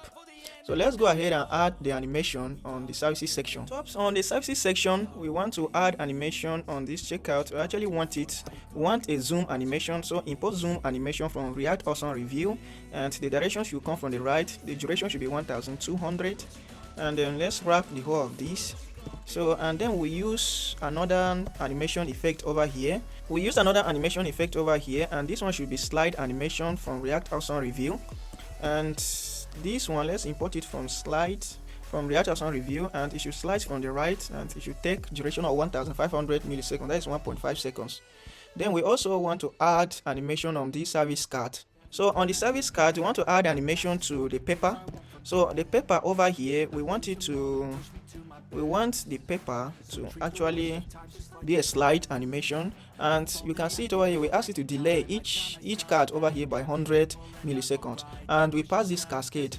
whenever you are using animation inside a list or inside an array of items, whenever you're using any of these animation components, you have to pass this cascade so that it will be able to delay one component after the other and show that kind of animation looking effect. So, and then the same thing that we have done for that, the other part, we can still do it over here too. This one, we can say it should actually slide from the right and take duration of what? Of 2000, that is 2 seconds. So we can add it like that. Since we are sliding this one from the right, we can slide this button from the left, and then as it takes duration of 3000 milliseconds. This one over here, we can apply the same animation that we did over here, since it is in an array of items. So let's go ahead and do the same thing over here. So under the is before the paper, and go ahead and then wrap it around the paper so that it can animate the paper items. So let's save everything and check it out in the browser and see. So you can see our animation. So if you scroll, and whenever it comes to view, you can see our animation. So whenever it comes to view, when we go up, whenever it comes to view, you can see. So the next step is to add this animation under our portfolio. On the portfolio section, and under the portfolio section, just like others, we want to add zoom animation. So let's import this from React Awesome Review, and we will wrap it everything as a whole. And this other one over here, just the way we have done under this and service section, you can see they're similar. The implementation is similar, so we copy this same animation effect that I've added there and add it to this one as well. So let's cut it down and paste it here and import it from React Awesome Review. So let's save it, and there is another one, and this is a full tab, so we can still do the same thing for our capability. So let's copy the same zoom effect over here and take it down to this our capability. So we wrap everything here and close it. So let's just cut it and close this here. And the content, we can still replicate this one that we have already done over here. So let's wrap it here, and then from there we can close this one. And since this one is an array of items, let's go ahead and add it, and we'll not specify the direction. If you want, you can specify the direction, but let's add cascade probe over here, and let's just say it should delay for 100 milliseconds so that it will show in a kind of waterfall. So, and we will close it here. So I guess this was portfolio we are done. Let's check it out. So you can see our portfolio, and when we scroll down over here, you can see everything is looking great. You can see our animation on the site, everything is looking perfect. The next step is to add it under this feature section. So let's do that. Let's open the feature section, and over here under this Y choosers, we want to add it an animation. So import this slide from React Awesome Review. We want it to add an animation that will come from the left, a slide animation from the left. And as for this content over here, we want to add animation that comes from the right, and this one should be 1700. So let's save it and paste it down there. So let's go ahead and add on this one too. So let's here animation of 7, and we can close it over here. So animation duration of 700, so slide in from the right, and this one we can say slide in from the left, and then we will increase it by the duration by 200. So let's leave it like this, and we will close the animation over here, and we open this one, increase it by 200, that will be 1100, and then it should be coming from the left. So, and we will close and close it here, so like that. We will add another animation on this one to increase it by 200, that will be 300, so that it can take turn while showing up. And then we will add another animation over here of 1500, which will come from the right. So 1500 duration, that's 1.5 seconds. So over here, and we add another animation on the button, and here it should actually be 1700. So after that, we can, this one over here is actually an array of items. So over here we can actually add another animation over here, like this, and we will give it a cascade. since it is inside, since it's an array of items, so and the container, then we'll close it here. So we save it. You can add the animation or images as well. So let's save it and preview. So you can see how everything is looking great. So you can see. So let's work on our theme. Over here, click theme section, and the first animation effect over here, we change the animation. We want to use fade animation here. So I told you there are different kinds of animation components from the React Awesome review. You can check out the library. So this one, I'm going to use fade animation over here, and I want it to fade from up. So here, this one over here, this one should come from direction of right, and it should take 800 milliseconds. So and then import the component. And there is another one over here of the theme. So over here under the themes, we can animate this too, and give it a prop of what, cascade, and then save everything. So you can see our theme over here. So we can actually delay the theme, maybe duration. Okay, we only say 600, we can say 1200, and it should delay by maybe 50 milliseconds. So that it will not be just once. So you can see. Let's add it on this as well. Under the hero section, let's go ahead and add the animation to this as well. It should slide in up, and take duration of we can increase this to maybe 1500 milliseconds. So and we close it like that. We can actually do this one over here and tell it to take duration of maybe 1800, and then it should slide in. We can tell it to slide in from the right or left. So let's check it out. So you can see it. You can go ahead and add the animation on the buttons as well. It is up to you. So let's go ahead and add it on contact us. So under the contact us, let's first of all add it to this first element over here, and we ask it to come from what, the direction down. So slide from React Awesome review. So you can see it is imported from React Awesome review. So and another one, we add fade on this one. So under this one, we actually want it to fade from bottom right. So let's import this fade again from React Awesome review, and then we can close this one like this.